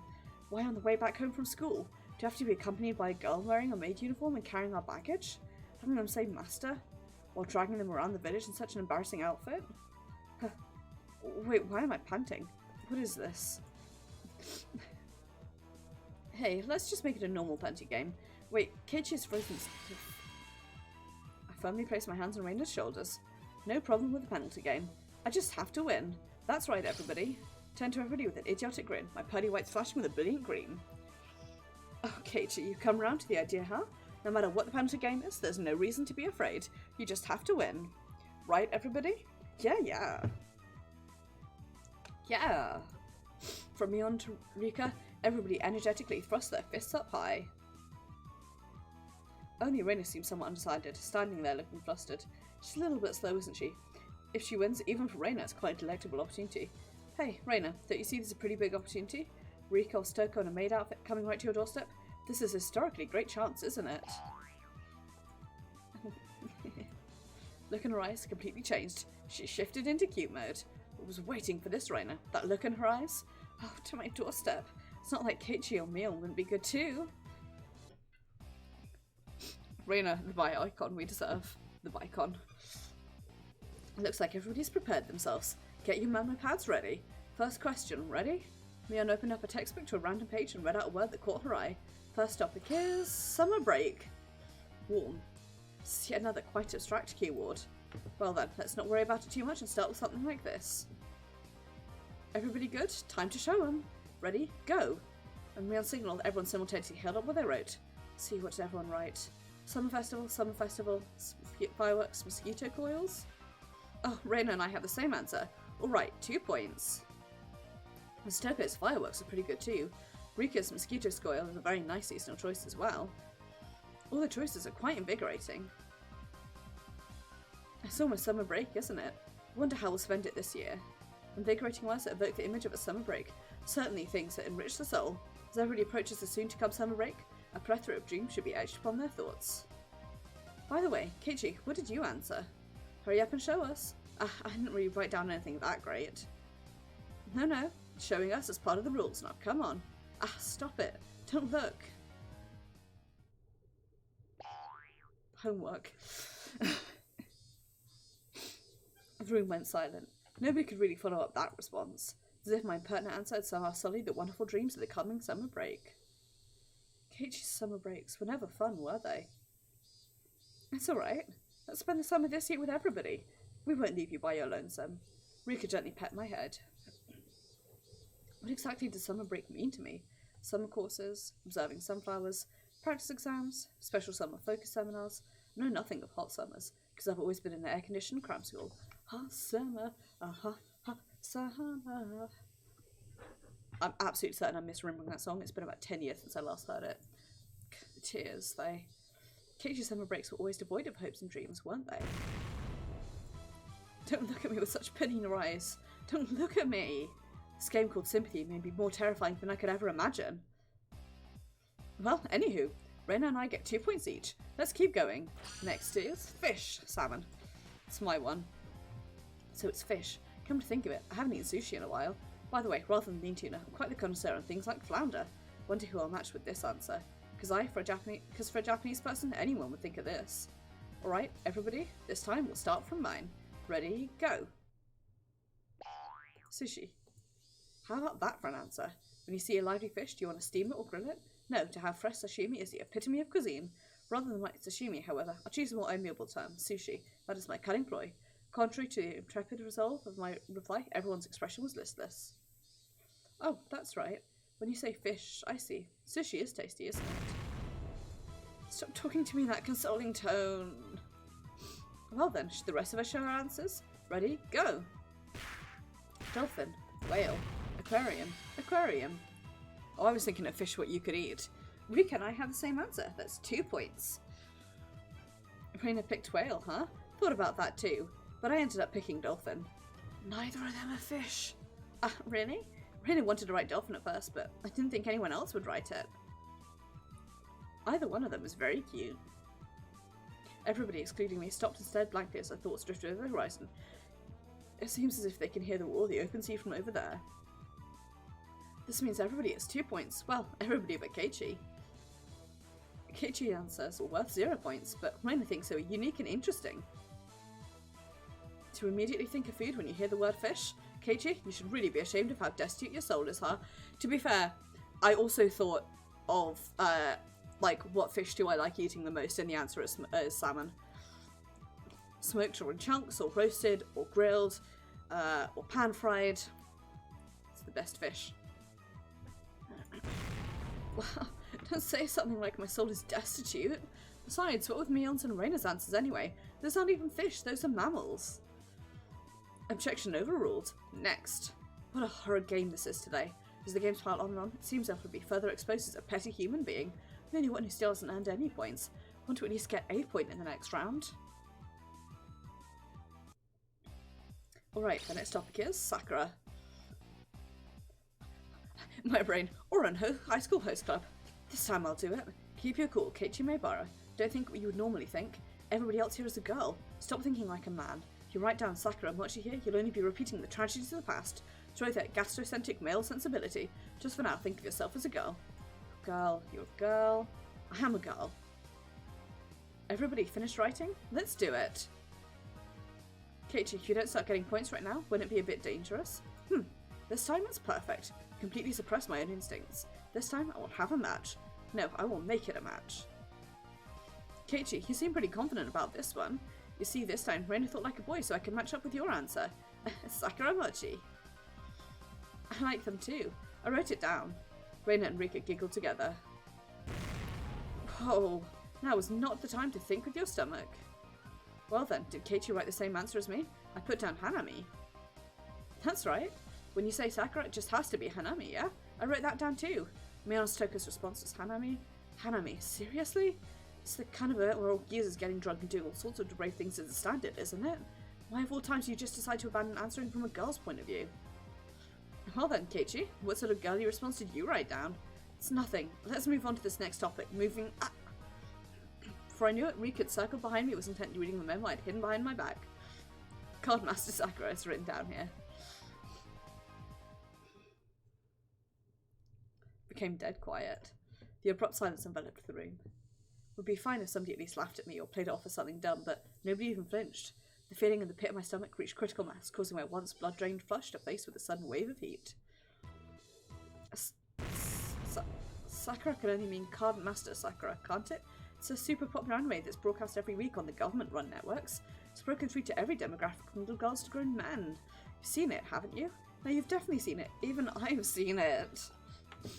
Yeah, even without the forced explanation, I know about it. It's that thing where she fights in a different costume every week, right? Yeah, I know. Yep. It's cute, isn't it? Reina sometimes browses through it at the magazine stand to keep up with the story. I saw it for the first time recently. Sakura's cool and so cheerful all the time. I like that girl who's always filming with a camcorder. It's not just popular with little girls, it's also surprisingly well received by older boys, isn't it? I think that Keiichi was one of those. Felt like I'd inadvertently blurted out something unnecessary and completely self-destructed, but that wasn't the main problem. So you all know it, don't you? Why don't you write it down? Sakura means Sakura Kinomoto. Sakura. Cardmaster Sakura is the right answer. Mion quietly put a hand on my shoulder. Keiichi. Now I am certain. Keiichi, you are to your very core a geezer. Irrevocably so. Gah, why is everybody looking at me with those eyes filled with pity? Because he's like this. It's not true, Keiichi. Okay, let's do our best. Here's where the comeback begins. There's no coming back for Keiichi the geezer. Now give up quietly and accept your penalty. What was today's penalty again?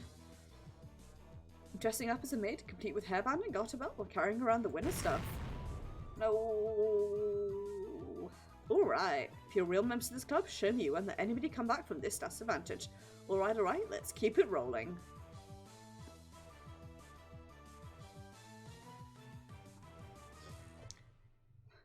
Poor Keiichi. Big F.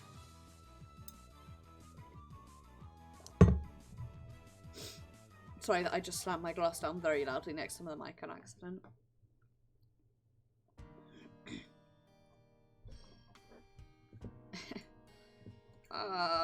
Whoa, Keiichi seems happy. Why? How can this be? He's probably awoken to the joys of cross-dressing. Keiichi, your hairband is gonna fall off. Let me fix that for you. Reina cheerfully adjusted the hairband that had been enshrined upon my head. How does it feel, Keiichi? Have you awoken to the pleasures of wearing a girl's clothing in front of actual girls? Be honest now, it's alright. We won't laugh. Ah, you jerk. I'm gonna murder you. Swinging Mion's bag about wildly, I chased her in circles for a bit. Today's loser was quickly decided to be me. When I had been assured of finishing last, Mion showed her true power. She began racking up points with an iron fist. In the end, we didn't even have to add up the score to know who was on top. After that, in the changing room, with much wailing and gnashing of teeth, pushing the boundaries of shame and brutality, I was instructed by Mion on how to put on everything from ribbons to underoos. Damn you, Mion. What do you mean knowing this will come in handy one day? How the bloody hell will a man knowing how to put on a garter belt be useful? Shh. Keiichi, you're too loud. If you stay quiet, you might be able to pass this off as a rehearsal for a play. She's right. If you cause a scene here, they'll find out that you're wearing women's clothing right down to the underoos. Oh, I shuddered from head to toe, resisting the urge to scream. Big F. Actually, Keiichi, you've really smooth skin. Are you often told that it's easy to apply makeup on you? Saying that, Mion gently rubbed my cheek. What kind of man gets praised for being easy to apply makeup on them? the kind of dudes who make YouTube challenges that are like, girlfriend does my makeup. There's a YouTuber I watch who did one of those videos, and the thing that unnerves me most is that when he has like the like makeup on, like a like work face of makeup, I would say, he looks unnervingly like one of my old friends. And the fact that he looks so similar to my friend like puts me off from watching the video, because it's just like, oh, this is a person I used to know. That's a fun fact for you. How does it feel wearing a maid's hairband? This really finishes off the look. The hairband is the best part of a maid's outfit after all.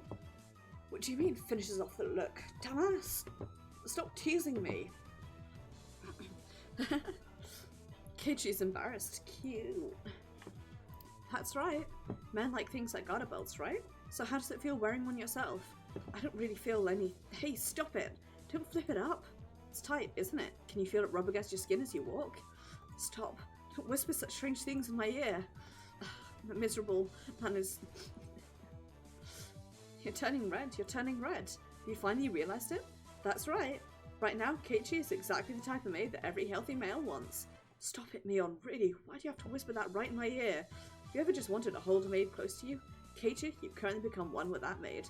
Don't you see? That's a distance far closer than mere touch can ever achieve. There, can't you hear that pulse? That breath? Mion, that's the verge of overheating. Putting on makeup properly, making you wear a wig with straight long hair you like so much. Keiichi, I've made you into your ideal woman. And now you're going to walk around town with me. You surely monopolise the eyes of all the men. That would definitely make you feel really good, wouldn't it? If only you didn't have... Saying that, she tried to flip my skirt. This is definitely not the time. Can't let them see me. Oh dear. Before I realised it, Reina was caressing my head and rubbing me with a cheek.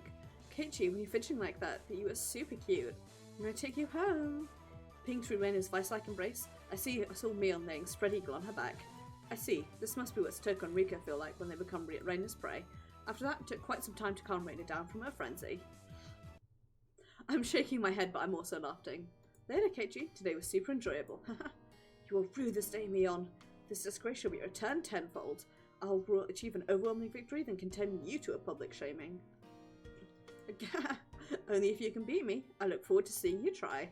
Mion tossed me my clothes and, looking in as good a mood as I've ever seen her, left. Okay now that I've been released by Mion, I can't waste even a second running home. By the way, Rin isn't as good as Mion, so if we happen to bump into anybody, I won't be able to follow up for you, okay? Soon after that, I went home in a full-out dash. Pretty sure I was running the 100 meters in about 6 seconds there. Well then, Keiichi, see you tomorrow. Yeah, see you tomorrow. The fact that I didn't bump into anybody I knew was probably divine favour for my constant good behaviour. It's been going my way today. At that moment, the front door opened as if somebody was waiting for me. Oh, Keiichi, see you home. I was just about to go for a walk. I was dumbstruck by how slow my father was to react. A normal person would have realised the peculiar scene before them around. Oh, Keiichi. Dad, you know that club I'm always talking about? This is one of the penalty games we do there. Just so happened I lost today. My dad placed his hand on my shoulder. It's an oddly moist and uncomfortably warm hand. Keiichi, let's have a little talk in my studio. We'll keep it a secret from Mum, of course. No, Dad, let go. It's a show I want to watch now. Mion, you shall rue this day. His artistic flame raging like wildfire, my dad dragged me along, disappeared into the depths of the studio.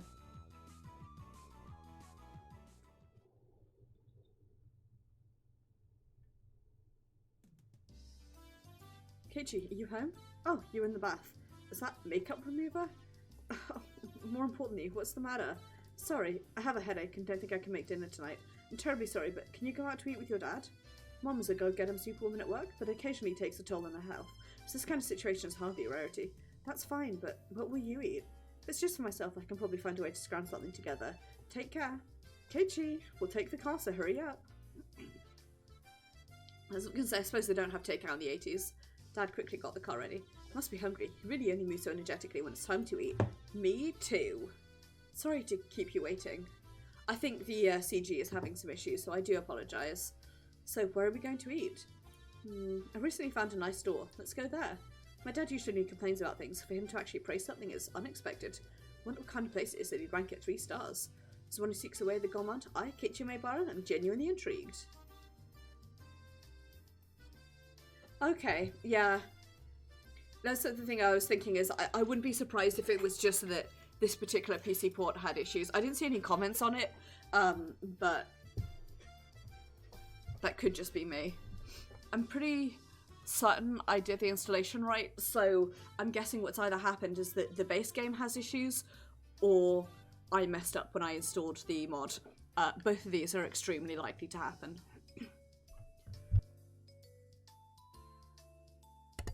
Pardon me. I keep saying that, but I'm muting myself when I have to cough. So. Yep. Yeah. So. Yeah, I didn't see anything about the PC port having technical issues. So it's probably me. Let's be real here. This is just the general, like, theme of my life. The headlights of the car cut through the early darkness of the Hinamizawa night, carving a straight path towards town. I didn't want to skip, I wanted to press auto. I was pondering with such of a jump restaurant being away. Dad, that great restaurant you're talking about was this? The words Angel Morph were written on a family restaurant-esque cartoonish logo. Had the air of a girl-oriented all-you-can-eat cake buffet rather than a proper restaurant. You've never been inside, Keiichi? Come to think of it, I haven't. There's been some times where I've travelled to faraway towns to eat. But returning only as far as Okonomiya Station, there was really no reason to dine out. Home was just a stone's throw away after all. I see. That was the reason I never noticed it before. We stopped the car in the restaurant's parking lot. Seems like business was booming. There's quite a few cars parked in here. What really amazes me are the license plates. There's a lot of them that can't be from this area. Fukuyama, Nagoya, well, that's fine. Chiba? Saitama? Opening up my mental geography book, I calculated how long it would have taken to get here via the major highways. Keiichi, it seems you finally realised how amazing this restaurant is. What's the meaning of this? How can so many people travel from so far away just to come to this restaurant? Following my dad, I climbed the steps and entered the building.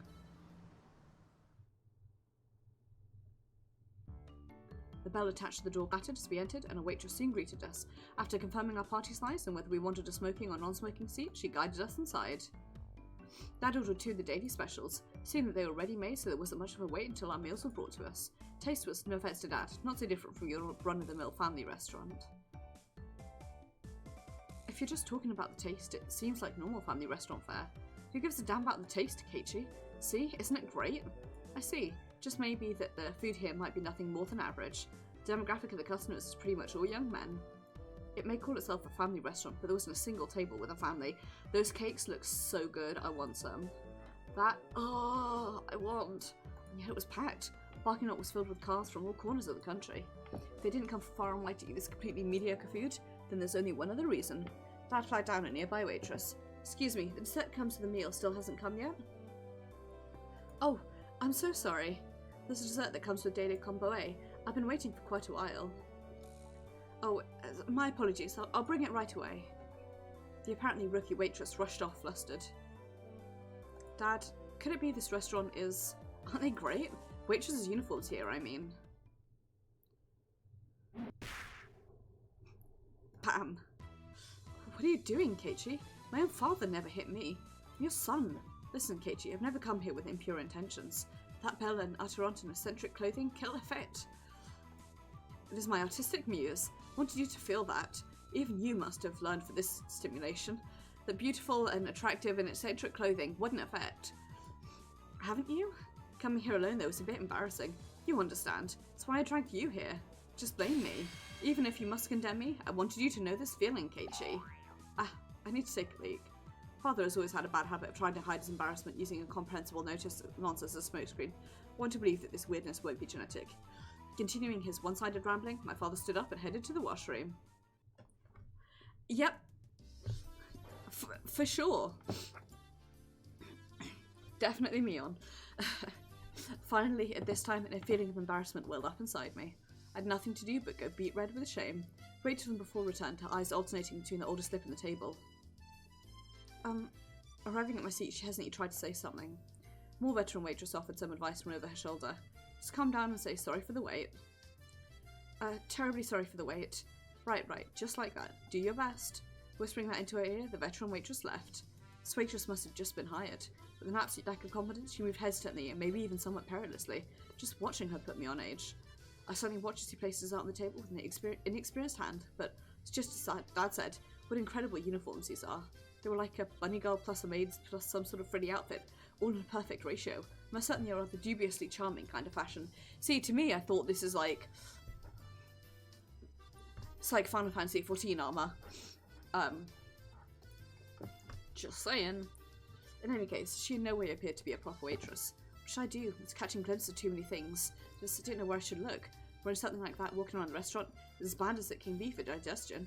Even though she was wearing the outfit, this particular waitress had no idea what to do either. Flustered state, without a doubt, should be attributed to the amount of bare skin showing rather than being new to the job.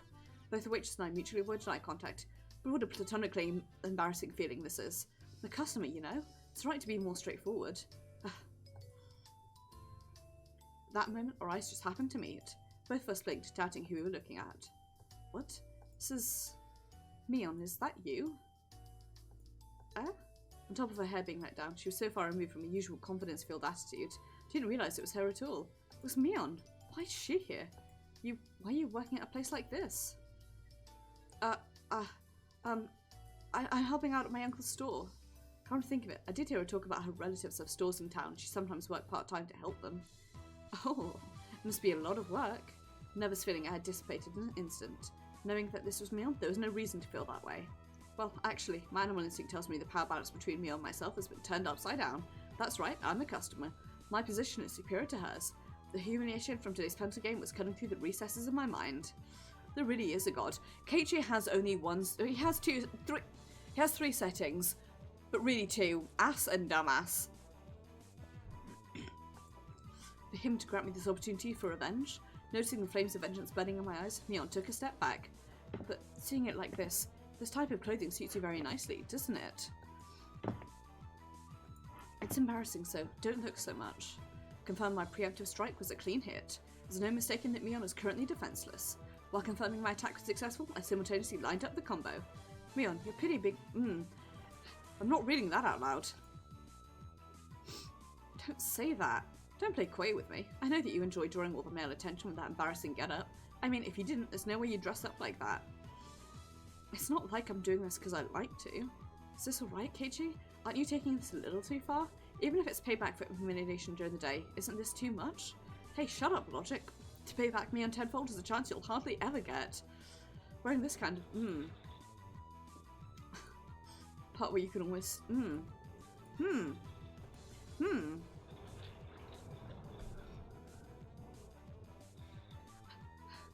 In backup to my not wanting to read this dialogue out loud, it is really storming outside. Hang on, was that lightning? Give me a second.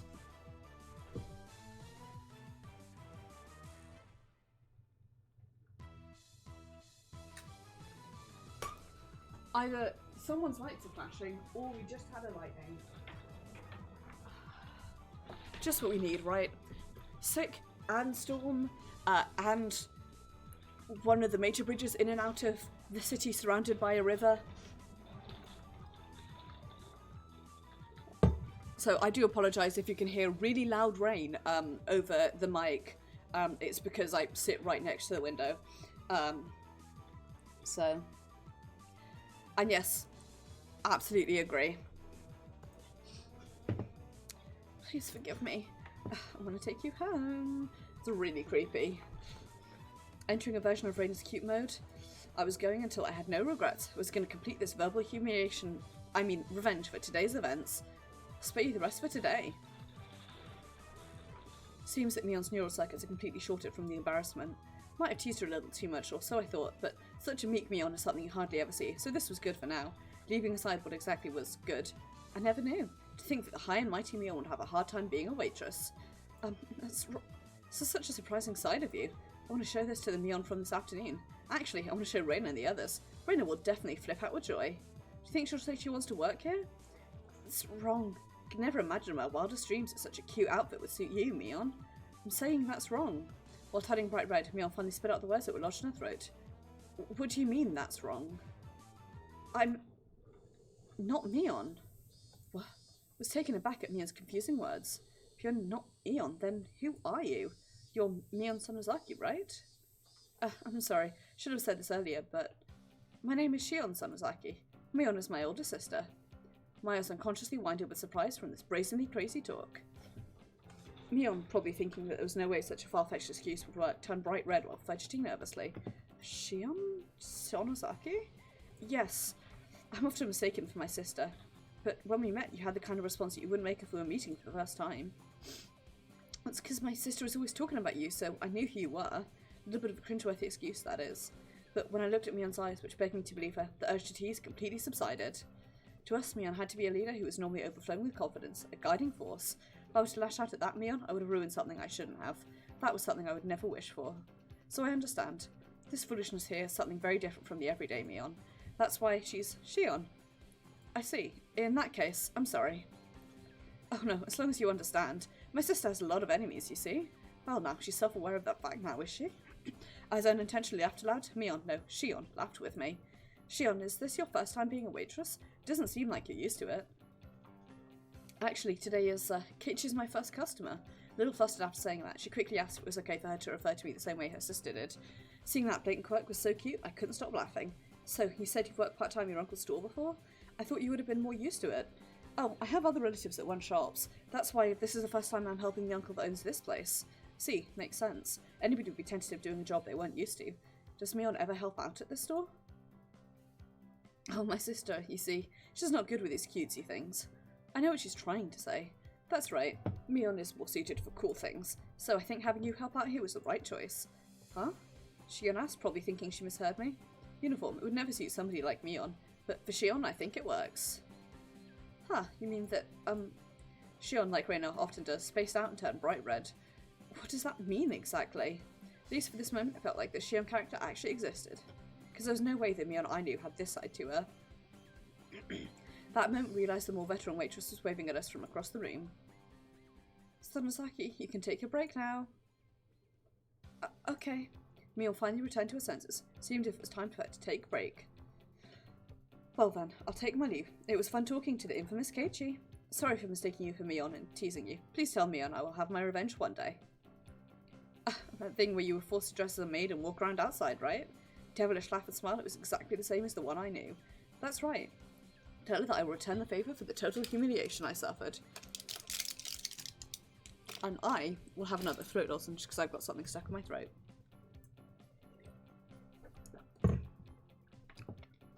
But more importantly, I'm going to complain to my sister about the teasing I had to endure today.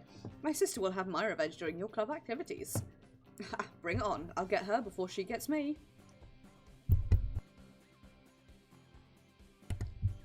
Mion laughed with a warm smile devoid of any remaining nervousness and disappeared into the back. I felt like I had a very, very valuable experience today. That's right. For now, I know the high and mighty. Mion has a weak point to panic and get embarrassed about. But of all the things, for her to say she has a twin sister, I thought that maybe I should ask Raina tomorrow if she really has a sister. But maybe it's better that I didn't ask. It's a bit mean-spirited. Decided that the person I met here today was Shion, the younger twin sister, so I'll refrain from doing anything that would deny that. It's not that we actually made a promise or anything, but that little exchange gave birth to a new rule between me and Mion. Somebody tapped me on the shoulder. It was my dad. It was a long trip to the washroom. Probably came up with a new idea for an art piece when he was sitting on the can. Keiichi, are you about ready? Let's go home. Settling the bill, my father had his customer card stamped. It was pretty much filled. Damn, Dad, you're quite the regular customer. Was that a new waitress just now someone you know, Keiichi? Oh, so you're watching from the shadows. Dad has the oddest sense of tact sometimes. Somebody from school? From Hinamizawa? Yeah, she's the little sister of my friend Mion. School isn't in Hinamizawa, so she must go to one in town. I've never seen her at my school. So not all the kids in Hinamizawa go to the same school? Only about half. The other half go all the way to town on their bikes. And this way, the feeling that I was really talking to Shion came to me. What should I say to Mion tomorrow? I met your little sister? Something like that? Even with Mion being like that, us having a secret between the two of us made me both a little happy and a little embarrassed.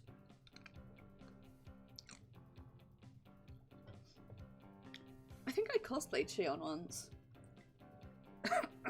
In a school uniform. Or I may have thought about it and then never got round to actually doing it. I have this thing where I only really ever like cosplay as side characters, so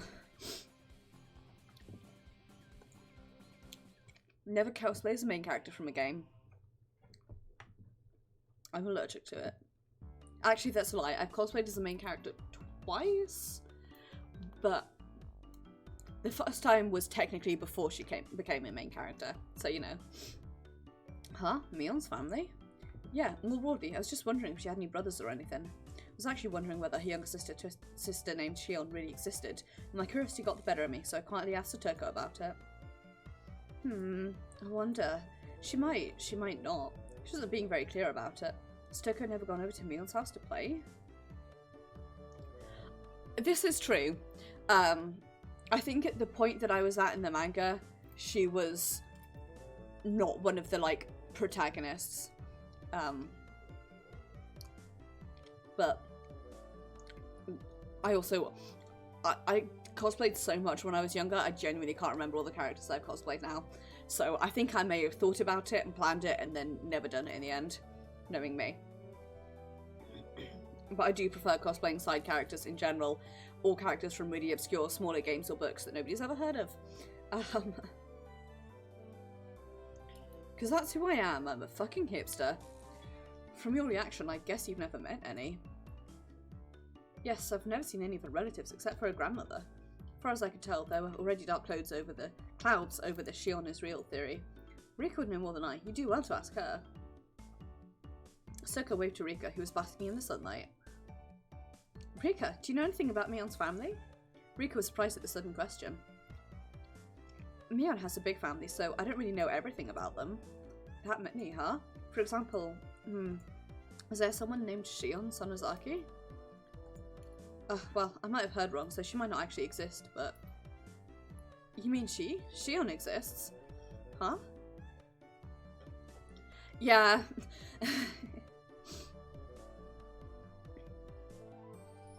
I mean, it's been a long time since I've cosplayed anyone at all, ever, so... I don't really do it anymore. I don't have the money all the time. Mostly I sew to repair my clothing now, or to, like, take it in or let it out, so... That was unexpected. So she was real. The names are quite similar, you know? Could get tongue-tied trying to tell the difference. I've heard she's Mion's younger twin sister, but I haven't met her too many times. Rika knew a bit about her as well, but hadn't seen her much. I think I met her once at a funeral a few years ago. She's not in this class, so maybe she goes to school in Okonomiya? She may live there too. Mion herself lives apart from the family with her grandmother after all. She shouldn't live with her parents? It's a bit odd. Was there something between them? It's a very complicated family. There's definitely something between them. She seems to have many relatives. There are doubtless many different circumstances. For now, I learned that she has a younger twin sister named Shion, but her family structure, including her own position, still seems very mysterious. Oh, what are the three of you talking about? Let this old man in on it. Oh, Mion, you've come at a good time. Might it be true that you have a younger twin sister? Ah, Mion, crap. A younger sister? Well, yeah, I do. Mion grew uncharacteristically red in the face, at a loss. I think she's looking at me. Oh my, I had no idea. What kind of person might she be? I'd very much like to meet her sometime. You shouldn't bother. She's not cute at all. She's really conceited. Besides, other than talking to her on the phone once in a while, I haven't seen her for a long time either. Why did it look like she was in such panic? It's like she was declaring the Shion from yesterday was actually a fake. Anyway, this is pretty funny, so I'll let it go for a little while longer. Another Mion under the name of Shion. Will I be able to see her if I go to that restaurant again? I had a mysterious feeling as if I'd made a new friend, despite knowing that she and Mion were the same person.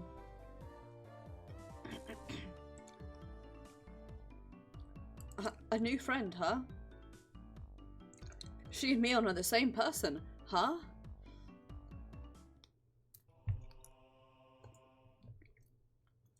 Also, I like that it's called Angel Mort, as in Angel Death, one presumes. Reprinted from the Victorious War Photographer's Guide April issue. Complete Conquest Analysis, Family Restaurant Chapter. Now at last we come to the blazing hot third day. To Angel Mort, a super famous restaurant on the envy of all enthusiasts, despite being located in the remote Shishibone city of XX Prefecture. Why exactly do the most famous stores avoid the sense of human habitation? Can only be because it's a trial given to us by the god of war photography. So famous locally for having the best desserts in town, but that matters not to us. If you want expensive desserts, you can just go to a something place or something. We aim not for sweet treats, but for sweet uniforms.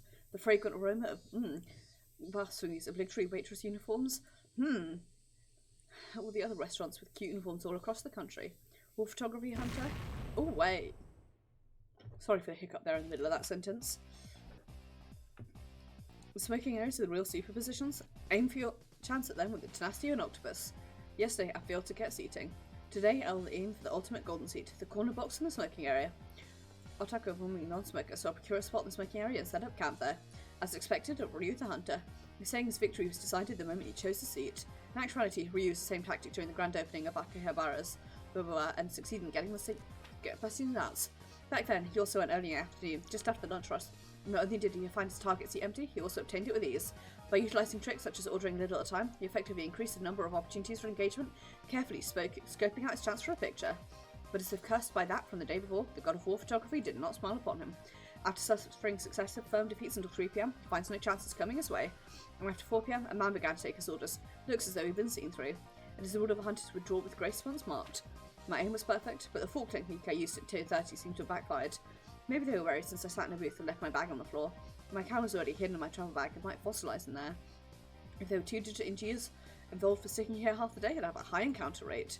I am mortified. Even so, he still got a few pieces of gold. As to be expected from the hunter. He attained this nice angle despite lamenting his failure. He is an artisan. His uniform conquest cost Japan has yielded not a single arrested person. What an amazing start for the hunter who brags about having been to approximately half the total prefectural police stations in the country. That thing the day before. The day before, a hunter took on the Shrine Maiden cuisine in Nagoya. His hunter spirit showed through too zealously, and as soon as he entered the store, he was seen through, placed on a booth, and waited on by the head priest. Despite waiting half a day, the much anticipated Shrine Maidens appeared only at the time of its first order, so it's a huge blunder for a hunter. Now then, here we have the giveaway of the hunter's original photographs that always receive such high praise. Present one passionate reader with all 3, or you can eat low angle. You too can become a war photographer today. Basically, people in this world are very creepy and should be arrested. That's what I'm getting from all of this nonsense.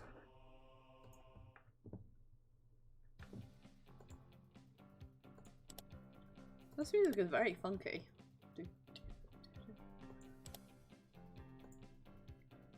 Right, we'll start up the next chapter. We'll see how far along we get. Listen up, everybody. Oh, I hit the wrong button, my bad.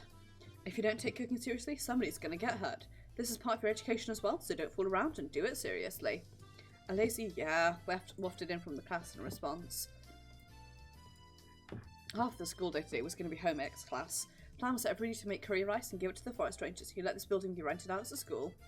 If everybody were making curry in the same pot, it would have been more of a party-like atmosphere, but this was school after all. Excluding the younger students, each one of us would be making our own curry, with the results being judged. Alright everyone, it may be that nowadays curry is an easy meal anyone can make, but it has its roots in traditional Indian cuisine. Even though we've altered a bit in the Japanese style, it is still instilled with the knowledge and culture of ancient India. Absolutely do not neglect that fact. I have words with anybody who doesn't take this seriously, so be prepared for that. Seemed like a needlessly passionate sermon on curry. Well, whatever. Curry is very important. I don't like most curries because they make it with a lot of garlic and onions, which I can't eat. But the curries that I can eat, I love. It's rumoured that Chie has devoted her life to curry. She'll probably be a pretty strict judge. As long as you're not failing, your teacher and home ec doesn't really matter. Doesn't matter at all. I wouldn't say that if I were you. Teacher's a tyrant when it comes to curry. What the heck does that even mean? A curry tyrant? Never heard of that before. You see, our normally mild-mannered teacher, some unfathomable reason, is a stickler for curry. Oh, passionately so. Yeah. I say that every year she goes on a journey to India to research mythical curry. This is just a rumour, but it seems she eats curry rice 3 meals a day, and if she occasionally has something else, it always has to be curry flavoured. That's not unyielding, that's unnatural. Is she part of an evil cult or something? Besides, doesn't curry top the list when it comes to junk food? Curry 3 times a day is just weird nutritionally speaking, and... thunk. Bedded into the table right by my fingertips, a chef's knife, ladle and spatula hummed gently as they still quivered. Teacher, while still mixing her own pot, was looking this way, smiling. Okay, shh. If you say any more, you'll be sleeping with the fishes. Saving a little bit more would make my situation a lot more dire. Yeah. Just be serious and make your curry properly and everything's good, alright? I don't think it's going to be that easy today. Look, Mion is... It's written all over her face. The playing field is even and we're being judged. There's no way this won't turn into a competition. Looks like we're all on the same page. It's a cooking contest. I knew it. There's no way Mion will leave such an enticing event alone. How should we determine the victor? By how the teacher judges it? As if saying, but wait, there's more. The teacher reappeared with the principal in tow. The purpose of today's event is to show appreciation for the people at the forestry service, so they'll be judging the results with me. Yep, your teacher and I, as well as 5 people from the forestry service, will be judging your cooking. Good luck to everyone. Even the principal? Looking around, it seemed like the interest of everyone in the class had been piqued. So that's what's happening. This isn't going to be just some casual curry cook-off. Casual curry cook-off. Reina's good at making curry. I'm not going to lose today. She's good at making everything. My grade is cooking in a group, so I'm together with Rika. That's unfair. Pretty sad that Rika's good at cooking. My curry is so tasty it'll send shivers down your spine. What about Mion? She doesn't seem like she's too good at cooking. My type has always been bad at this kind of thing, but Mion continued to look unconcerned. I'll tell you what Keiichi is thinking right now. Mion is definitely bad at cooking, am I right? I don't like the way she said that. Couldn't be. Mion couldn't possibly. At that moment, the teacher's whistle sounded. Alright everybody, are you ready? Be very careful with the knives. Start! The call to arms had sounded.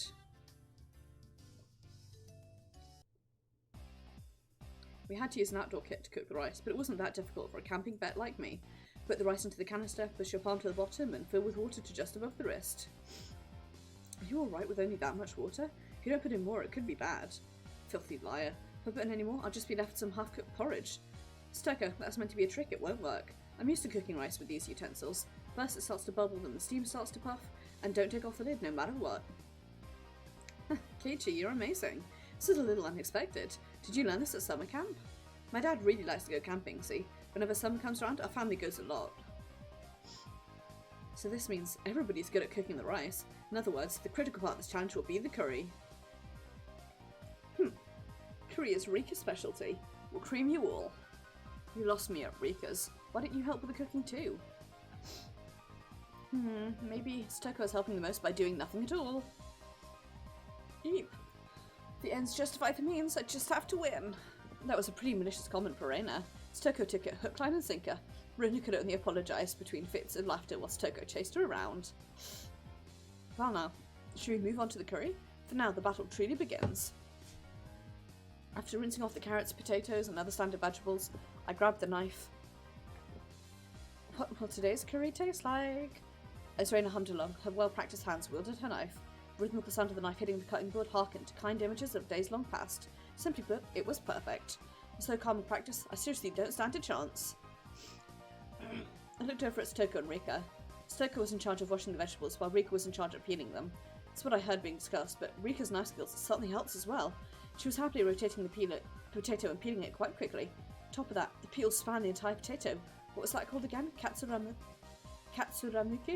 I've heard that peeling a vegetable in one loop around like that is a highly regarded technique. She picked up the peel from the sink and carved a pair of eyes into it with her knife. It's a snake. Raw. Saying that, she placed a long peeled potato skin on top of the head of a boy from her group. She isn't even breaking a sweat. When it comes to Rika and cooking, I couldn't hold a candle to her. But raw? Do snakes make that sound? Right then, how's Mion doing?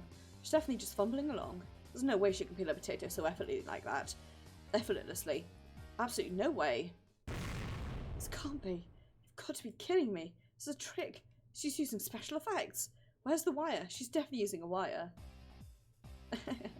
Here, take a look-see. So she'd already won. Mion proudly showed me the elongated potato skin. Potatoes. You didn't know, Keiichi? Mion was taught how to cook by her grandma. Not just cooking. From sewing to flower arrangement to playing the koto. From marksmanship to radio operation. Even helicopter piloting is but one of the myriad things she can do. Strange enough, the ladder items were more realistic. There's the first few items on that list that seemed like a lie.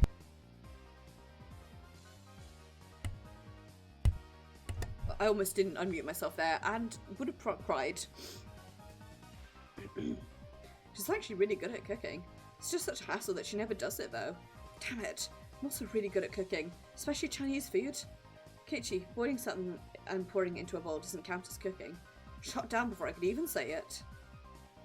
Oh, too bad for you. Today Keiichi shall be assuredly languishing in defeat all alone. Clank. Tough words from somebody who can't even cook by herself. Wow, Rika. There. I'll destroy Keiichi for you. Gas does not look good. Everybody is smirking at me. Don't raise the white flag yet, Keiichi Maebara. Don't throw away this match. Calm down and think. Not about how to peel these potatoes well, but about how to win this challenge. There's too many people watching. I'm going to work at another sink. Saying only that, I gathered up all the vegetables and left that spot behind. Will Keiichi be alright? I'm worried he might cut himself with his knife. Let's see what Keiichi's doing. No matter how hard I try peeling these, if I slip up at this speed, I'll lop my fingers right off. Then there's only one thing left to do. Tommy, Taka, Okamura. Oh, you guys were in a group of 4, huh? So 2 underclassmen that become my sworn brothers ever since the event at the Toy Store last Sunday. They've been paired with 2 girls for their group. Yep, both the girls are pretty good at cooking. So both of us can just mess around and we'll be okay. Both of them pointed at the girls. Not as good as Reina, but they're both good enough at handling a knife. I'll get straight to the point. This rate, I'm going to lose this contest. Give me the vegetable your group has peeled already. Maebara, it's pretty much theft, but depending what's in it for us. In other words, it depends on the terms of negotiation. Quite bold of you guys. Well, that's to be expected. Then let's do this. If I win, I'll let you eat the curry as Toko and Rika's group makes. How about that? I don't know about that. Both of them were hesitant after such a weighty proposal. Just one more little push seems in order. Very well then, let's make them an offer they can't refuse. Pulled both of them close by the shoulders and made my offer in a hushed tone. Of course, that includes the part that Toko and Rika have already eaten some of. We'll even throw in the spoons.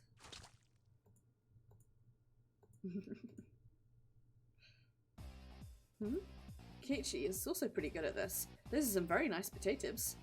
Having brilliantly cleared the vegetable peeling challenge, I return to my comrades in triumph. Oh, amazing, amazing. Keiichi's peeling is really good. That's not quite right. What Keiichi has bared isn't a potato, but his fangs. Yeah, I'm super serious about this one. I'll crush you all.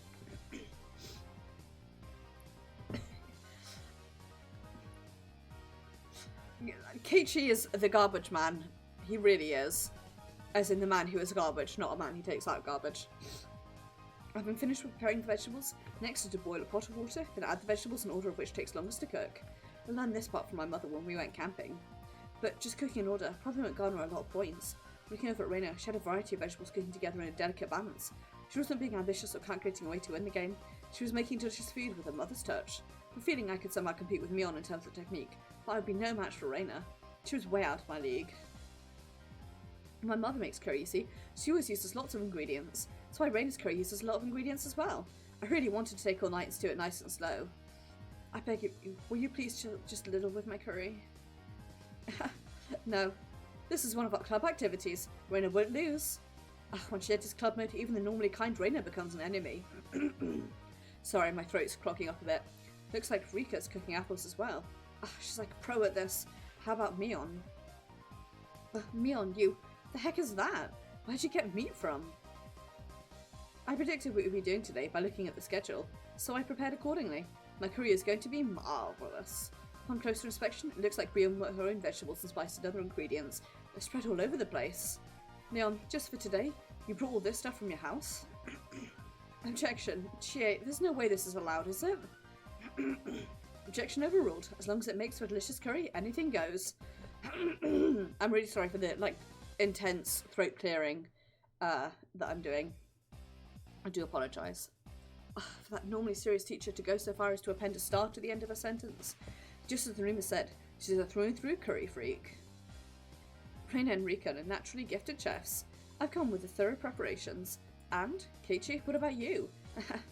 It's hopeless. In the grand scheme of cooking, peeling the vegetables is only a small part of it.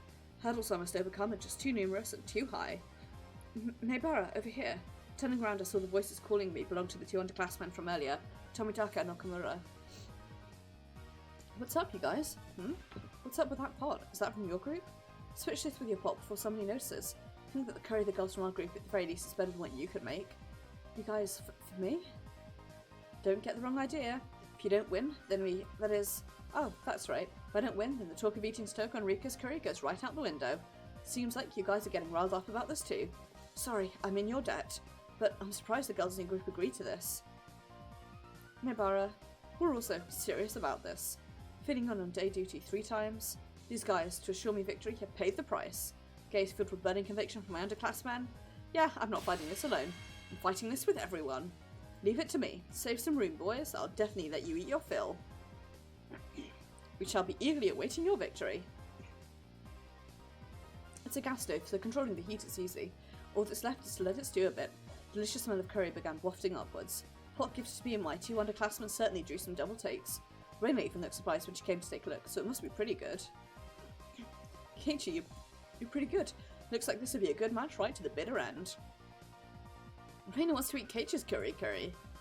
Reina's curry and Mion's curry too. Everyone is a worthy opponent. I've done my very best, but I'm not too sure of the outcome.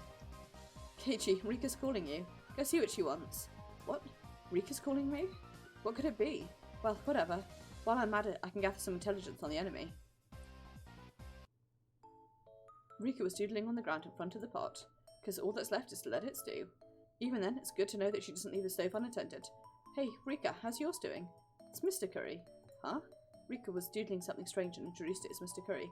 Mr. Curry is amazing. Shoots beams from his eyes. Pew pew. Apparently, Mr. Curry shoots beams from his eyes. Drawing a beam with a stick, she etched a line towards my feet. Does this mean I've been shot with a laser? Whoa! Barrier! Beam reflect!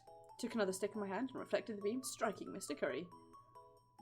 Mr. Curry can shoot missiles from his stomach. Phew! Wah! Maybara super electromagnetic barrier, retaliatory beam. Mr. Curry absorbs the beam energy and fires his impulse wave cannon. Rika and I scratched at the ground, thoroughly engrossed in our doodle war. Wait a moment. Hey, Rika, you called me here for a reason, right?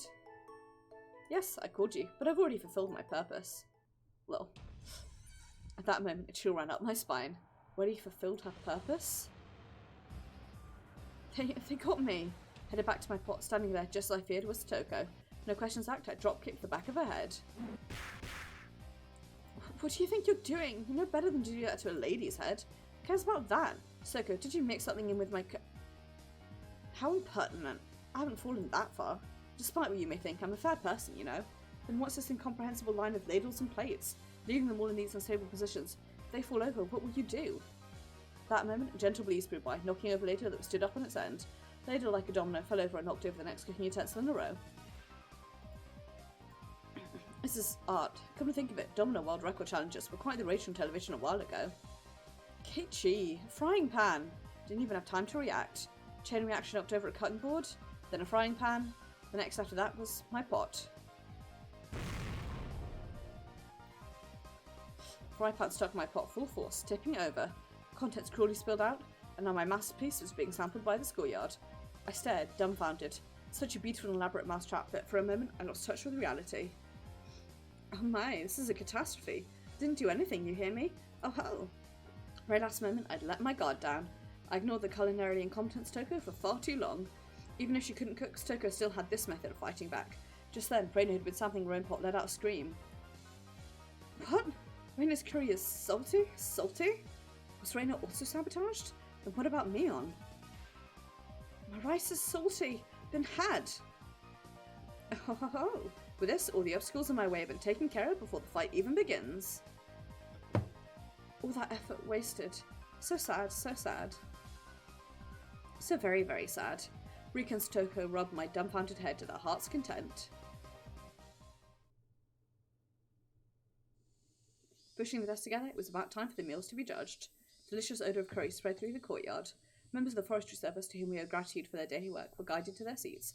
The principal gave a bit of ceremonial introduction. Next, the teacher had expressed her desire for them to judge the curry contest. The men from the forestry service seemed to like that kind of thing and gave their enthusiastic approval.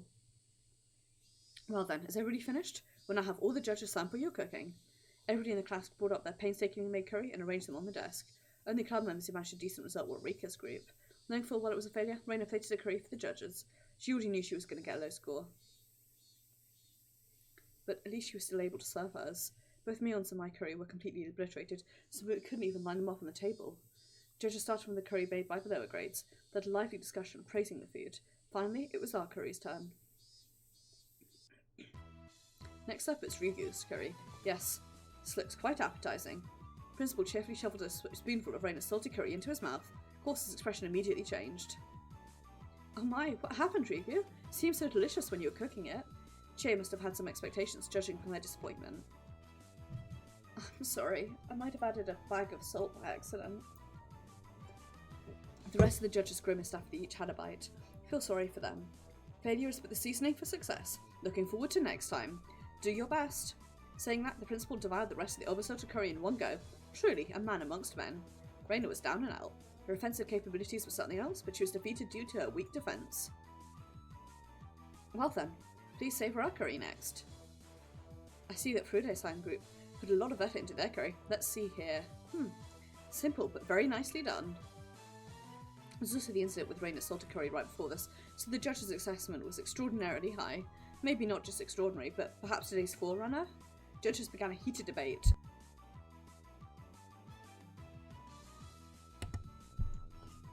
One of these judges let out sighs. He removed a chunk of carrot with a spoon. Yeah, this kid's curry really isn't that bad, but I don't like carrots, you see. Personally, I think that carrots are a staple of curry, but I guess to each their own. Seeing that, Rika read the nameplate on the chest of his coveralls and began to speak. That's no good, Kyoji. You have to eat your carrots. What is she saying all of a sudden? Everybody turned to Rika with a stunned look. But what Rika just did was super effective. Carrot-hating judge began stuffing his face with curry while tears streamed down his face. Kyoji, there's seconds if you want them.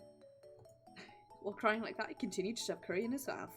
That's right, Rika's curry was by no means simple. That curry had the taste of a mother's cooking. With the carrot-hating judge out of the picture, Rika's assessment is unanimous. Oh, nobody can stand up to Rika's curry? Stoko left a shrill laugh as she declared victory, but at that moment... Don't be fooled, my esteemed judges. Don't be deceived into thinking this meager slop is the taste only a mother can provide. What you people actually wanted to eat was this kind of curry, wasn't it? Oh, all of a sudden, in all its perfect glory, Mion's curry. Not only the judges, but the teacher, the underclassmen, and of course myself, could only gasp in admiration. Hamburg steak with a demi-glace sauce and a fresh salad. It's a set. Wouldn't be stretching it to say this was a full-course meal. It's perfect. Perfectly made. Amazing, amazing. Mion, you're amazing. Mion, you're amazing. Stoko was also shocked. Even Rika couldn't hide her surprise. Seems the victor was decided without needing a taste. Of course, the hamburger was hand-kneaded. Salad also had a home-style dressing, but a professional quality. Curry not even a micron of grit. This is sublime. Truly a taste to savour, Samazaki-san. This curry is no doubt a living testament to 6,000 years of Indian knowledge and beautiful harmony with Japanese cuisine. I'm elated. This deserves full marks. I'm giving it 100 points. Oh, you're welcome. I'm just trying to set an example as class rep. Mion bowed politely, and then winked at us with a smirk on her face. I admit defeat. There's no way this is happening. I'm certain I sabotaged that pot of rice. That's right. Stoko dumped salt into Mion's rice cooker, which should have ruined it. At that moment it hit me. I spun back towards my own canister. That's why... At some point my cooking canister unopened, its contents completely emptied. Damn you, Mion! You used my rice! It's no fair! Hand over half of your curry. Mion clucked her tongue and waved a finger at me as a smirk washed over her face. Whoa there, Keiichi, you're not taking this seriously enough. You gave up at the last moment. I didn't. That's the difference between us. As soon as you give up, it's all over. Gah, couldn't even properly voice my shame. Loser, Keiichi. Mion, I feel really sorry for Keiichi. Just give him at least a little. It's fine, it's fine. This is a lesson. Keiichi just learned that you shouldn't give up on the contest until it's all over, right? Knows me to say it, but Mion is right. To give up so quickly on the match was my own folly. For Mion to have brought that to my attention, I should actually be thankful to her. Well then, did that mean that even in this situation I shouldn't give up?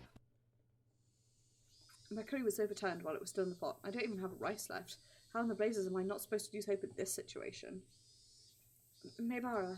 Toмотaki and Okumura suddenly appeared. Damn it. Even though my protégés had tried so hard, I wasn't able to meet their expectations. It was an accident. There was nothing you could do. Both of them were dejected.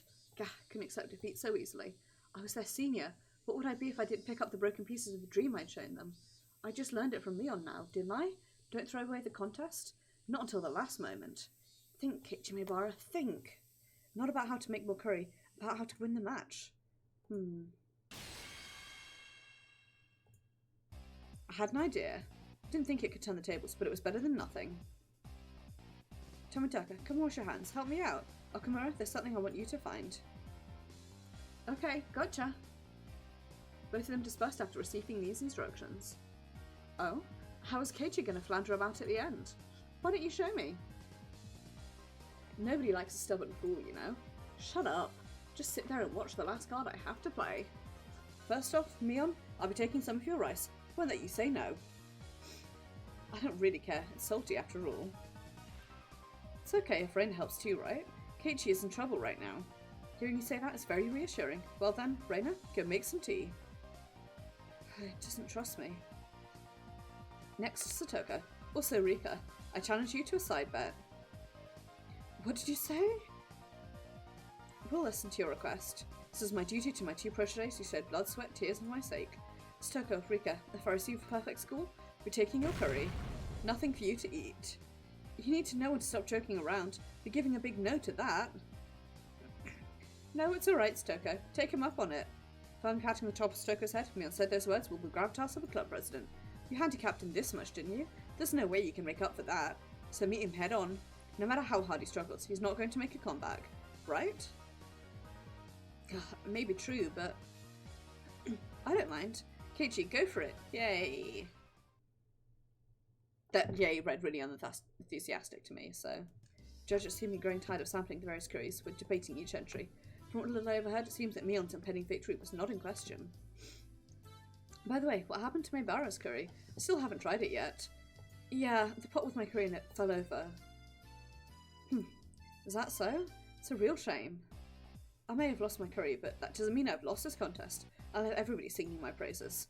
My combative posturing and drawn the attention of all the judges. First of all, just be quiet and eat these, please. I'll listen to your complaints after that. This is my cooking. Maebara, that's... onigiri, huh? Judges smiled wryly at the simple fare that was quite in contrast to the preceding bravado. Reina poured tea into the cup she brought over from the break room. He is making a mockery of this. There, look. There's not even any filling. It's nothing more than salted onigiri. It's not even worthy of being called a contest anymore. It's true, the amount of salt might be a little much, but Reina's expression told me she thought it was a great idea, but might not be enough to win the match. Maebara, is this really enough to make a comeback? Gentlemen, you did well. It's alright. Just watch. Judges were chewing with their mouths full and sipping at the tea. Nobody was singing praises or awestruck. They were just quietly chowing down. It seems that Keiichi has learned how to use some rather underhanded tricks. This might be difficult. Yeah, that's right. Reina understands that now too. What do you mean? Why is everybody just quietly eating that much? See, Stoker? That's because the judges are actually tired of eating curry. Because they were judges, they had to sample each and every offering. Because they were from small children, because they were made to show their appreciation, they couldn't eat just a little bit of each. Sometimes a man values the amount more than the taste. Those times, rather than rich, mind-blowing flavour, they crave simplicity. Couldn't say it out loud, but this was the tastiest thing they'd had today. I confirmed that by looking at their eyes as the judges smiled dryly. Praise your efforts, but today's contest was about curry. I'm not sure we can give a score to this. Teacher and the principal had folded their arms while they pondered the situation. Mundling, seeing that, the small glimmer of hope fade away and grew dejected. Was this little surprise just not enough? Don't give up, Keiichi, Mion whispered quietly. That's right. If I didn't push here... No, I'll have you give it a score. If you think that curry and onigiri are really that different, you're sorely mistaken. Huh? Maebara, what are you saying? How are they the same? The principal stopped the teacher. Looked like he was giving me one final chance. Judges, having eaten their fill, quietly waited for my statement. In its homeland of India, curry is usually eaten with a type of bread called naan, isn't it? Therefore, you could say that this cuisine we call curry rice is something we've adopted and modified. Just as the teacher said at the beginning, it's a fusion of Indian and Japanese cuisine. I know what you're trying to say, Maebara, but what does that have to do with onigiri? It's actually very simple. Both curry and onigiri are things made to let you enjoy eating rice. Rice was introduced to Japan from ancient China. Our agricultural forebears watered the fields, fighting the elements, disease and pests to grow and raise our rice-centric culture. Yes, the Japanese people have formulated a plethora of dishes, but those were nothing more than attempts to find ways to enjoy eating rice. In other words, curry and onigiri are both the result of rice culture. It was scattered at first, but slowly grew into a steady roar. It was a thunderous applause that praised me. Enough with the nonsense already. I wouldn't accept this. Teachers are only judging curry, you know, so it's out of the question. Obviously deserves 0 points. Miss, Keiichi did his best. Could you please acknowledge that? Today's class was supposed to be about curry. What should we do? Mion, stifling a laugh, stepped forward. It's a story about how when a Michelin 3-star chef from France came to Japan, the people from the hotel he was staying at had a whole bunch of ingredients imported from France, but the chef didn't even give them a second glance. I wonder why that was. They were ingredients from his homeland. The chef went to the local fish market and made a dish from fresh fish caught in Japan. Cultural food isn't bound by predetermined rules. It's culture. If you come to Japan, you meld with Japanese culture and make something new. It's how curry and onigiri are the same. Mion, she was providing fire support. I had to be grateful. Judges were somehow moved by this complicated yet baseless trivia. A stern look washed over the teacher's face as she refolded her arms. Nebara, your pot of curry slipped over, wasn't it? Even though I said at the beginning to be careful. I'm sorry. But as Maebara and Sonozaki said, there are no boundaries in cuisine. If it's something that can amaze people, then it's something that should be discriminated against just because of the form. Then... For spitting your pot, minus 20 points. But just for today, for not giving up and doing your best, plus 20 points. I'll give you 100 points. Maebara, we did it! My underclassmen leapt at me. Perfect score. We did it! We did it! Curry was spilt and our rice was taken, but we made a comeback. In the end, Rika's curry also received full marks, so everybody at Reina had a perfect score. Since the contest was outside the scope of regular activities, there wasn't any particular penalty game. Reina breathed a sigh of relief. Now then, as promised, Satoka, Rika, I'll be taking your curry. But that means we won't have any lunch. Soko stomped angry at the ground in frustration, but the price of defeat was absolute. Is what I wanted to say, but I'll show you some mercy. You can eat half. Thank you, Keiichi. My new proteges peered over from the sidelines, tears of joy streaming from their eyes. We exchanged glances that would only be understood amongst creepers. We did it, Maebara. This is all thanks to you. We flashed each other a thumbs up. Now, I just have to give these to my pupils. I've gotten pretty hungry myself. I guess I'll have just one of my onigiri. What? There was no trace of my onigiri. The ones I set aside for myself included. As I peered around searching for them, Principal clapped a hand on my shoulder. When I was listening to that speech you gave, the rice I was chewing grew even more delicious. Could it be that you also ate my share? Principal simply laughed without answering. Seriously? My eyes half brimming with tears and my stomach rumbling, I was called over by the teacher. Maebara, because of the circumstances, I had to give you a perfect score, but you understand, right? Understand what? There was an odd glint in the teacher's eyes. If I had to describe it, it was curry-coloured. Like a pot of stewing curry, her eyes whirled around in a spiral. Chill washed over me. Teacher clutched me by the shoulders and drew me in close until our noses were almost touching. Curry is this world's most respected and sacred of dishes. I will absolutely not allow it to be put in the same category as onigiri. You hear me? Curry was created in ancient India, one of the 4 great river civilizations, and was raved about during the reign of King Ashoka. Capula Vasti for the birth of the Shakya at the International Food Expo Michelin 2020, even the avocado was pickled and simmering curry turmeric. Whether you receive or await, curry, curry, curry. I like how they're using a lot of the audio cues from the last game as well, in a more comedic style.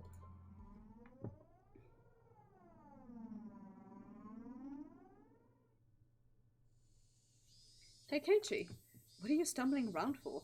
Cleaning up is part of cooking too. Keiichi, your eyes are all curried. Why is that? Why? Curry, curry, curry. Yikes, she got him, huh? It's okay, he'll be back to normal by tomorrow. Probably. Wasn't that long before hunger brought me back to my senses.